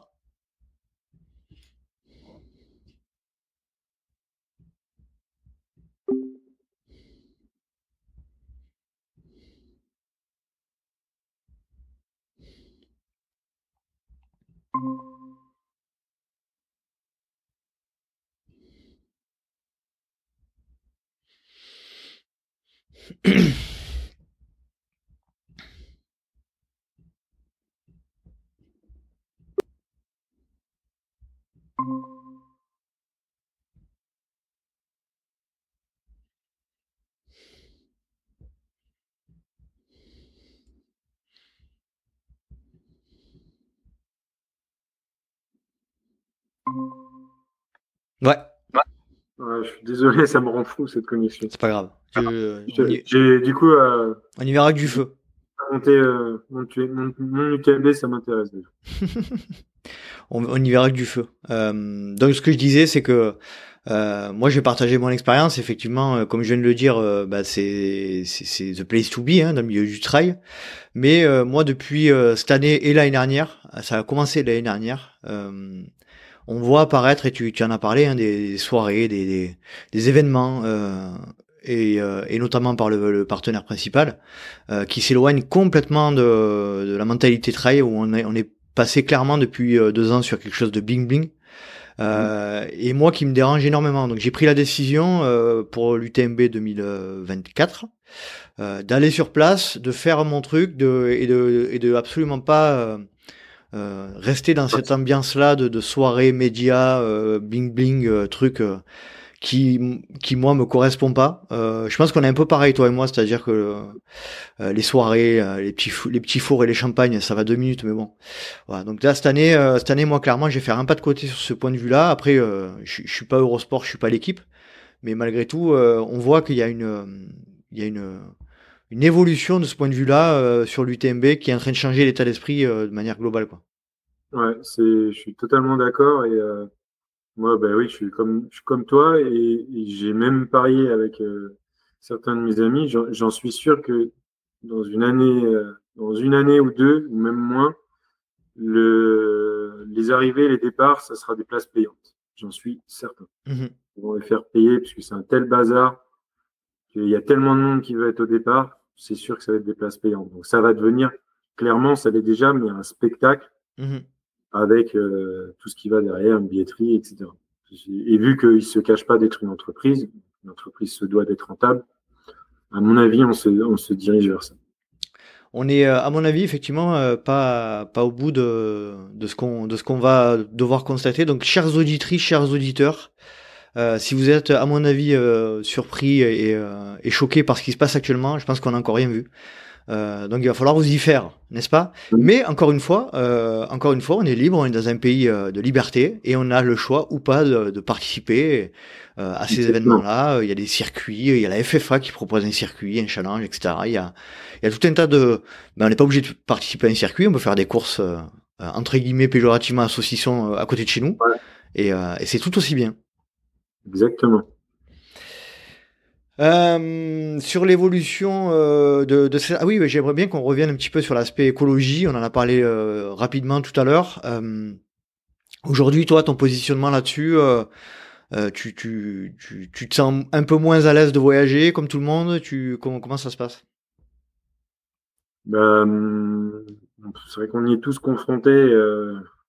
Oui, il y a un vrai changement climatique, on le voit tous. Donc, on y est tous confrontés. Et après, c'est un sujet qui est délicat parce que quoi que tu dises, tu seras toujours critiqué. Mm-hmm. Néanmoins, c'est juste une question d'éducation, une question d'environnement. J'estime qu'à partir du moment où tu vis dans un cadre qui te plaît, théoriquement, tu n'as pas envie de détruire ce cadre-là. Donc, ayant été habitant citadin, c'est vrai que quand tu habites dans une ville, parfois c'est sale, machin. Tu t'es matricé et ça ne te vient même pas à l'esprit de te dire, ah, tiens, c'est bizarre, j'ai jeté mon papier un peu à côté de la poubelle. Par contre, quand tu habites au bord d'un lac, au bord de la garrigue ou quoi, bah, ça devient finalement difficile de se dire, ah, bah là, je vais jeter mon truc, je vais pas le ramasser. Mmh. C'est un peu ça. Et après, il faut aussi se dire que il y a un chiffre qui est terrible, qui m'a marqué, que tu as dû sûrement voir, c'est que c'est 4% des personnes les plus riches du monde qui font 90% de la pollution. Donc, effectivement, il faut que nous, on prenne conscience de ça et qu'on change nos façons de faire et nos petits gestes. Mais malheureusement, on ne pourra pas faire grand-chose que nous. Donc, c'est un sujet qui est très vaste. Donc, je sais pas, même là, j'ai du mal à m'exprimer. J'ai pas trop. C'est à l'échelle globale, c'est ça que tu veux dire, c'est-à-dire que... Ouais, c'est compliqué. J'ai assisté à des fresques du climat par Xavier Thévenard. C'est très bien fait. Ça te met plein d'idées en tête. Bah, si on revient juste à quelque chose que je maîtrise et que je connais, c'est vrai que on te dit il faut plus prendre l'avion. Un aller-retour New York, c'est je sais plus combien de tonnes d'empreinte carbone. Je dis ok, mais moi, de par mes voyages que j'ai pu faire dans d'autres pays, des pays riches et des pays très pauvres, ça m'a ouvert l'esprit justement de manière générale sur qui on est, qui est le monde, et nous on fait ça, mais d'autres ne font pas ça et ça marche très bien, et se dire ok, j'ai vu comment c'était là-bas, nous on a de la chance et c'est de relativiser en fait. Et je pense que le voyage fait partie des meilleures choses avec la lecture, l'éducation, etc., pour se rendre compte des choses et justement changer ta mentalité et ta façon de faire. Et si on écoute tout le monde, enfin tout le monde, les écologistes, et te dire ouais, faut plus voyager, tu n'as plus cette prise de conscience-là, de par le voyage et la découverte d'autres cultures, d'autres peuples, etc. Donc ça me gênait un petit peu. Et après, voilà, moi au quotidien, je fais mon maximum. Je suis pas parfait, personne n'est parfait, mais voilà. J'ai même pas envie de parler des actions que je fais spécialement. Ça me regarde que moi. Et ouais. Si un exemple, tu vois, 2023, j'ai fait hormis les Cotterêts, j'ai fait toutes mes courses 100% Rhône-Alpes. Donc j'ai pas fait de courses à l'étranger. Par contre, l'année prochaine, j'irai faire la Transgrande Canaria, donc je vais prendre l'avion, oui. Mais j'ai fait une année avec très peu d'empreinte carbone parce que j'ai fait que des courses du coin. Voilà. Moi, et les courses à dimension locale avec une approche des ravitaux le plus local possible, bio, respect des bénévoles, plein de choses, quoi. Moi, je vais assez dans ton sens. Sur ce sujet-là, je suis assez critique sur le arrêtons de voyager. Par contre, la chose qui est bien avec cette période-là quand même, c'est que ça fait prendre conscience à beaucoup de gens que c'était pas forcément toujours utile de voyager, surtout parce que nous on parle de ça d'un point de vue voyage touristique, etc. Mais il faut savoir quand même que globalement la majeure partie des gens voyagent pour des raisons professionnelles, et que je pense qu'il y a beaucoup de voyages professionnels qui se sont peut-être limités, bien que je suis pas forcément sûr, parce que vu qu'on voit l'agrandissement des aéroports un peu de partout, c'est que quand même la demande est encore plus là. Donc je suis assez partagé dans le sens où je me dis ça nous a fait prendre conscience effectivement qu'il fallait limiter nos déplacements en avion particulièrement, que c'était bien judicieux effectivement de les compter et de se dire je vais les limiter parce que c'est bien de les limiter. Par contre, de là à dire je reste chez moi et moi, Oui, voilà. moi par exemple, je vais donner un exemple, ma fille qui se destine à des études à l'étranger. Moi, si demain ma fille, elle est passionnée des États-Unis, si je vais pas l'empêcher d'aller faire ses études aux États-Unis Bien sûr. parce qu'elle va prendre l'avion, clairement Mm. pas. Ça c'est clair et net, parce que pour moi c'est la priver de sa liberté. Tu vois ce que je veux dire? Ouais, c'est ça. Et donc pour moi voilà, on est dans une période paradoxale où effectivement on a tous pris conscience qu'il fallait faire gaffe, mais d'un autre côté, comme tu dis, limiter le voyage, ça limite plein de choses. Après, encore une fois, et c'est peut-être un peu cynique de dire ça, mais enfin nous on réfléchit comme ça, mais la majeure partie de la population mondiale, ils ont même pas en tête que le réchauffement climatique a lieu. Ils ont juste besoin de bouffer, tu vois. Donc à un moment Ouais. donné, c'est un peu cynique et ironique de dire ça, mais Et oui, tu vois, c'est ce que disait ma mère, parce que ma mère, elle est à la retraite, mais enfin, elle a vraiment pas d'argent, elle est vraiment en galère. Elle me dit, les pauvres, ils polluent pas, hein. Quand t'es pauvre, tu exactement. consommes pas, tu voyages pas, c'est pas eux qui vont polluer, hein. Donc, sans parler du tiers-monde et autres, comme tu disais, eux, ils ont rien, donc eux, ils vont pas polluer. C'est par contre une grosse nation. Par contre, eux, ils prennent tout dans la gueule Par ce qu'on contre, leur ils met. prennent tous les Mm, dérèglements climatiques, c'est eux les premiers qui les c'est prennent. ça. Mais en dehors de ça, ouais, sur une note un peu plus légère, c'est juste au final du bon sens. Effectivement, tout bêtement, tu dois aller acheter ta baguette à la boulangerie à 500 mètres, bah, au lieu d'aller en voiture, tu vas en vélo, tu vas à pied. Voilà, c'est juste une question de bon sens. À un moment, il faut se dire, OK, est-ce que ça a du sens que je prenne l'avion pour pour une heure de vol alors que je peux prendre le train, ça va mettre une heure et demie. Mhm. Il faut juste se poser les bonnes questions et c'est toujours des priorités. Et si on refait le lien avec le trail, bah, c'est quelque chose qui m'a plu dans le discours de la VVX, que j'ai jamais fait, hein, d'ailleurs, mais j'avais rencontré l'organisateur qui m'avait expliqué un petit peu leur concept. Et eux, leur concept, c'est de dire, bah, OK, tu vas faire une course, mais tu fais pas juste l'aller-retour, tu fais la course et tu repars. Si tu fais la course, bah, tu viens en famille, tu profites, tu passes un vrai week-end où tu vas découvrir la région, tu vas profiter des activités locales, la gastronomie, il y a des concerts, etc. Donc tu fais un vrai moment et c'est pas juste un aller-retour pour aller courir tes 4 ou 6 heures de trail et puis rentrer chez toi, quoi.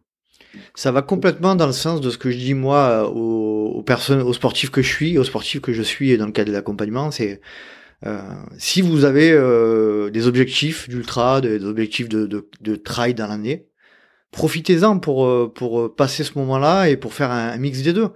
Euh, Mm. tu planifies ta saison, t'accompagnes ta femme ou ton mari dans l'aventure en lui disant écoute, on va aller à Madère, on va aller, on va aller, je sais pas, à Trans Canaria, mais on va en profiter, on va faire certes 2 heures, pendant 2 jours, je vais courir, mais pendant une semaine, on va balader, C'est ça. etc. Et il faut l'intégrer, je pense. Alors il faut, c'est toujours pareil, hein, on n'est pas obligé, mais je pense que voilà, il faut se servir aussi du trail comme un moyen comme tu dis, de découvrir et de faire en sorte de découvrir une région, de partager, etc. Moi, ce Mm. qui me dérange quand même aujourd'hui, c'est qu'on est dans une période, encore une fois pour terminer avec cet aspect écologie, mais on est dans une période où on est en train de s'excuser presque de prendre l'avion, on est en train de toujours s'excuser de ce qu'on dit, de ce qu'on fait, Et moi, ça me dérange clairement parce que non, j'ai pas envie de m'excuser de dire que je prends l'avion pour aller à Madère. Parce qu'en fait, moi, Madère, ça fait des années que j'en entends parler. C'est à 3 heures d'avion et j'ai envie d'aller à Madère pour découvrir ce que c'est Madère. Et j'ai pas regretté d'y aller, tu vois. Non, c'est ça. Maintenant, tout est lié à l'écologie et à l'empreinte carbone. Donc, tu as l'impression que quoi que tu fasses, on va te juger. Et ça, c'est un peu chiant. Et on n'arrive pas à prendre un peu de hauteur là-dessus. Et enfin, tout le monde se dit ou se veut être parfait, alors que personne n'est parfait et on ne pourra pas être parfait.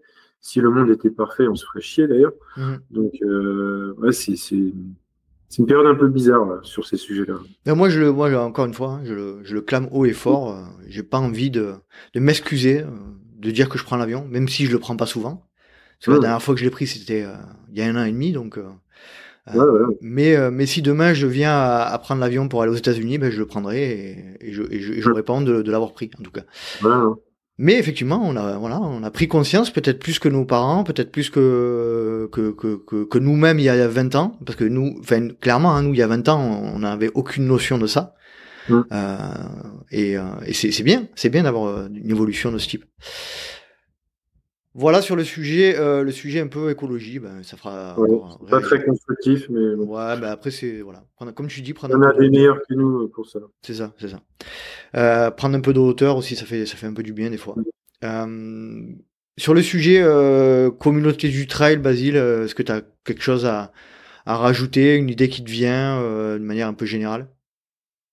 Non, de manière générale, c'est une communauté bienveillante et respectueuse, même si avec les dérives des réseaux sociaux, des fois, tu entends des trucs à droite à gauche. Je pense qu'il y a alors, moi, je trouve qu'il y a vraiment deux sports différents entre le trail et la course sur route, même si on met un pied devant l'autre. Mais pour moi, c'est pas le même sport, c'est pas le même esprit du tout. Et ça aussi, je m'en amuse via des running gags, etc. Mais avec la professionnalisation etc., c'est vrai que l'esprit trail qui existait, voilà, depuis 2017, tel que je l'ai vécu, ça a quand même changé. Et maintenant, tu as plus un côté vraiment perf où les gens se mettent un peu plus en avant ou enfin vont jouer des sprints à la fin. Si tu es un peu dans le mal, ils vont pas forcément t'aider, des choses comme ça. Donc tout ça change. C'est une autre époque, mais moi ça me convient moins. Quand je vois, tu vois, l'UTMB, maintenant ils calculent les temps de ravito de chacun. Quand on a tous vu les images du ravito de Mathieu Blanchard et d'Alix en 1 minute 15, ouais, tu prends la chope par le col, pour moi, ça ne va pas avec le trail. Je comprends peut-être que si j'étais aussi fort qu'eux, ben, je serais obligé de faire pareil pour gagner du temps. Mais pour moi, un ravito, ça reste un moment que tu attends souvent très longtemps, trop longtemps quand tu es en train de courir. Et c'est un moment où tu apprécies voir tes proches ou les bénévoles, où tu te poses 2 minutes, 3 minutes. Et là, pour moi, c'est too much. C'est de la Formule 1 et c'est la course à la seconde, quoi. Et pour moi, le trail, c'était pas ça. Alors, ça le devient, hein, je comprends, mais c'est un peu délicat, quoi. Je sais pas si tu avais entendu quand j'avais fait un épisode à l'UTMB l'année dernière avec Alex Bouchex et qui avait posé la question très juste, que j'avais trouvé très juste, c'est est-ce qu'on fait du sport ou est-ce qu'on fait du partage? Eh ben moi, je pense justement qu'aujourd'hui, on est à la croisée des chemins entre le sport, la performance et le partage. C'est-à-dire que le trail, et notamment l'ultra trail, c'est un sport qui est très basé fondamentalement avec des valeurs basées sur le partage. Et on est en train de bifurquer ou de se rapprocher de considérations plus performance et plus sport qu'avant. Et j'en veux pour preuve notamment et c'est un sujet qui me tient à cœur, hein, et les Patreons qui m'écoutent vont encore me dire que je parle du même sujet. Mais pour moi, la création de la cote, que ce soit B-Trail, ITRA, UTMB Index ou V4 Trail, a accéléré ce paramètre de performance dont tu parlais juste avant. Ouais, puis plus tu vois que ça crée des débats en plus sur tout ce qui est calcul de cote. Maintenant, on parle que de ça, parce que je sais pas comment ils calculent. Mais en dehors de ça, tu vois, ça me fait penser à un truc. Il y a un 1 an et demi maintenant, que j'avais fait le premier épisode, encore une fois, avec Course Épique, je disais, le trail, c'est un des seuls sports, si ce n'est le seul sport, où un professionnel et un élite et un amateur pouvaient prendre le même départ. Dans tous les autres sports, ça n'existe pas. Là, maintenant, on commence à arriver sur des départs vraiment de plus en plus vague par vague, et puis des courses vraiment réservées aux élites dans le circuit TMB. Et c'est ça qui est moins sympa, quoi. Avant, tu pouvais être à 2 mètres devant. Quand j'ai fait le mute, j'ai croisé François Dehaigne, il était devant moi, quoi. C'était génial, tu vois, pour n'importe quel coureur. Là, maintenant, tu l'as de moins en moins. Et puis le fait que les élites aussi aient des avantages particuliers, type assistance, tu prends au Templier ou à Saint-Élion, il n'y a que les élites qui ont droit à l'assistance sur certains ravitaux. Pas normal, ça. C'est pas normal. Ils sont déjà avantagés parce qu'ils sont plus forts que le reste du peloton. Et en plus de ça, tu leur donnes d'autres avantages. Donc, tu crées des écarts encore plus importants. Donc, moi, je suis pour que ce soit les mêmes règles pour tout le monde. Voilà. Tu as une liste obligatoire de matos, tout le monde doit la respecter. Ça fait chier les élites de porter 30 grammes de plus ou 100 grammes de plus. Tout le monde les porte, donc tu les portes aussi. Et après, ton assistance, il faut que ce soit les mêmes règles pour tout le monde. À partir du moment où tu fais la même course, le même départ, c'est les mêmes règles. Quand tu joues au foot, ton numéro 9 ou ton gardien de but, ils ont les mêmes règles de foot, ils n'ont pas des règles différentes. Tu vois ce que je veux dire? C'est clair. Absolument d'accord. Absolument d'accord. C'est fondamental ce que tu dis dans le sens où ça participe de l'ADN de notre discipline. Et si tu fais des règles à tiroir ou adaptables en fonction du niveau, de machin, de trucs, pour moi, on s'éloigne complètement de ce que c'est au départ et de l'ADN de notre sport et on y va de plus en plus. C'est dommageable. Parce qu'effectivement, qu'on puisse comprendre que un départ par vague, c'est vachement pratique parce que on n'a pas envie d'avoir un bouchon et ça s'entend, aucun problème. Mais quand on commence à donner des droits différents en fonction des niveaux, là, moi, je suis plus d'accord. Ouais. Parce que on s'éloigne complètement de l'état d'esprit, j'imagine. Déjà, si tu sais qu'il va y avoir un bouchon, c'est déjà que tu as un problème au départ. C'est que théoriquement, tu ne devrais pas faire une course avec autant de dossards, tout simplement. Exactement. On est d'accord. Non, c'est intéressant, Basile, de parler de tout ça de toute manière. Ouais, ça permet d'échanger. Puis tu sais qu'après, dans le LTP, la discussion part au gré de nos envies, donc c'est aussi ça l'intérêt. C'est ce qu'on a fait, ouais. Est-ce que tu souhaites rajouter un dernier message ou aborder un dernier sujet, Basile? Comme ça, non. Je pense que ça a été, comme tu disais, on a balayé un petit peu plusieurs sujets on a digressé, c'est ça anachronique. On a digressé à mort. Voilà, on a digressé. Après, s'il y a des sujets qui intéressent les auditeurs, n'hésitez pas à nous contacter. On pourra discuter ensemble avec grand plaisir. C'est toujours un plaisir de discuter du trail. Et on n'est pas fermé, on n'est pas obtus ou quoi. Chacun est libre de s'exprimer. Et puis, on est dans un pays de liberté. N'oubliez pas de rigoler et de ne pas se prendre au sérieux. Pour moi, c'est le principal. Et de prendre du plaisir. Donc, faites des courses que vous avez envie de faire et faites-vous plaisir, tout simplement. C'est très très intéressant, très important ce que tu dis. Aussi, ça fait partie de l'ADN, je pense, de notre sport. C'est ne nous prenons pas trop la tête, même si des fois c'est vrai que selon les paramètres, selon les circonstances, même moi personnellement, à des moments où je m'éloigne un petit peu de ça, c'est vrai qu'on se prend un petit peu au sérieux et je pense que un bon post des genoux d'un gif ou une BD de Mathieu et là hop ça repart. Ça fait du bien. Ouais. Quand vous avez l'impression de vous prendre un peu au sérieux, vous avez ces deux contenus à aller voir en priorité. Ouais. Après, vous allez regarder les stories de Basile et puis après, là, c'est bon, nickel. Les meilleures sources d'inspiration, il y en a plein d'autres, mais il y a de quoi s'amuser et de relativiser tout ça. C'est clair. Qui tu souhaiterais me conseiller pour intervenir dans le podcast? Alors, je sais, j'ai beaucoup d'invités qui sont intervenus, mais... Voilà. Si, je veux dire... J'en ai 2, ils vont ensemble. T'as jamais invité des duos d'ailleurs? Des duos, si, j'avais invité Robin et Marion des Genoux dans le Gif. Ah oui, exact. J'avais écouté. J'ai 2 potes très très marrants. Romain, Run Connect sur les réseaux et Benjamin, c'est coach SDD. Je te redonnerai coach SDD, ça me parle ça. Voilà, Benjamin qui est à Lyon. Ouais. Et Romain qui est dans l'Ain. C'est des bons potes à moi, ils sont un peu double casquette aussi, trailer, coach et un peu influenceur aussi. Mhm. Ils sont bien marrants aussi. Influenceur ou influenceur? Eux, officiellement influenceurs, mais c'est des bonnes influeurs aussi.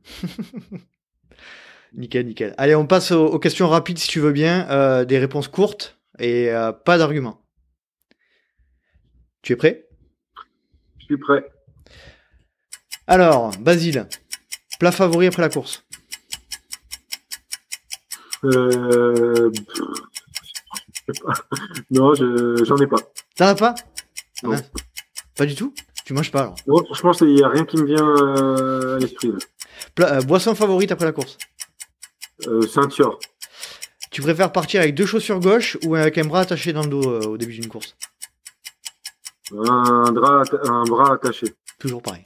Tu préfères une grosse rafale de vent ou une grosse averse de pluie? À Annecy, vous avez les deux, c'est bien.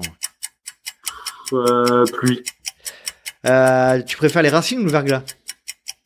Racine. Tu préfères courir de nuit ou de jour? Les deux. Quand tu cours, t'es plutôt podcast, musique ou rien du tout? Rien du tout. Tes prévisions de course, tes prévisions de temps de course, c'est plutôt anarchique ou métronomique? Métro chic. Métronarchique. Métro anarchique, ouais. T'as pas le droit, ça, il faut choisir. Non, métronomique. C'est ça, métronomique. Métronomique, ouais. Complètement. Tu préfères courir seul ou accompagné? Voilà, seul, la majorité. Et dernière question, tu préfères les collines de Brignoles ou les montagnes d'Annecy? Annecy. Aïe, aïe, aïe, je suis triste. Je suis triste, Basile. Tu m'as tué, là. Je peux pas, il n'y a pas photo, désolé. Bon, c'était super, super sympa, Basile, de t'avoir dans le podcast. En tout cas, continue comme ça, et puis j'espère qu'on pourra se croiser prochainement sur un événement. Ouais, carrément, avec grand plaisir. Peut-être pas sur les TND, mais dans une course un peu plus populaire et bon esprit, mais sinon, n'importe où, avec grand plaisir. Ça marche. Bon, merci à toi, et puis à très vite. Ouais, à très vite. Salut. Salut. Et voilà, cet épisode est à présent terminé. J'espère que tu as apprécié la compagnie de Basile Cornillo, alias Bas Trailer Runner, que je remercie énormément d'avoir participé au Let's Ride Podcast et pour le temps qu'il nous a accordé. Si tu souhaites nous rejoindre sur les réseaux sociaux, rendez-vous sur Facebook ou Instagram à Let's Ride le podcast. Tu peux également me suivre à titre perso sur Facebook, LinkedIn, Instagram ou Strava à Nicolas Guilleneuf. Si tu veux aider le LTP, rendez-vous sur la plateforme Apple Podcasts et Spotify. Tu peux y mettre 5 étoiles et un petit commentaire. Et puis, si tu veux vraiment aider un peu plus le Let's Ride Podcast, n'hésite pas à parler du projet à tes amis, à ton entourage, afin que la bonne parole puisse se propager dans la communauté des sportifs et des trailers. J'espère te retrouver pour un prochain numéro du Let's Ride Podcast et d'ici là, n'oublie pas, si tu penses que c'est impossible, fais-le pour te prouver que tu avais tort. Salut, salut!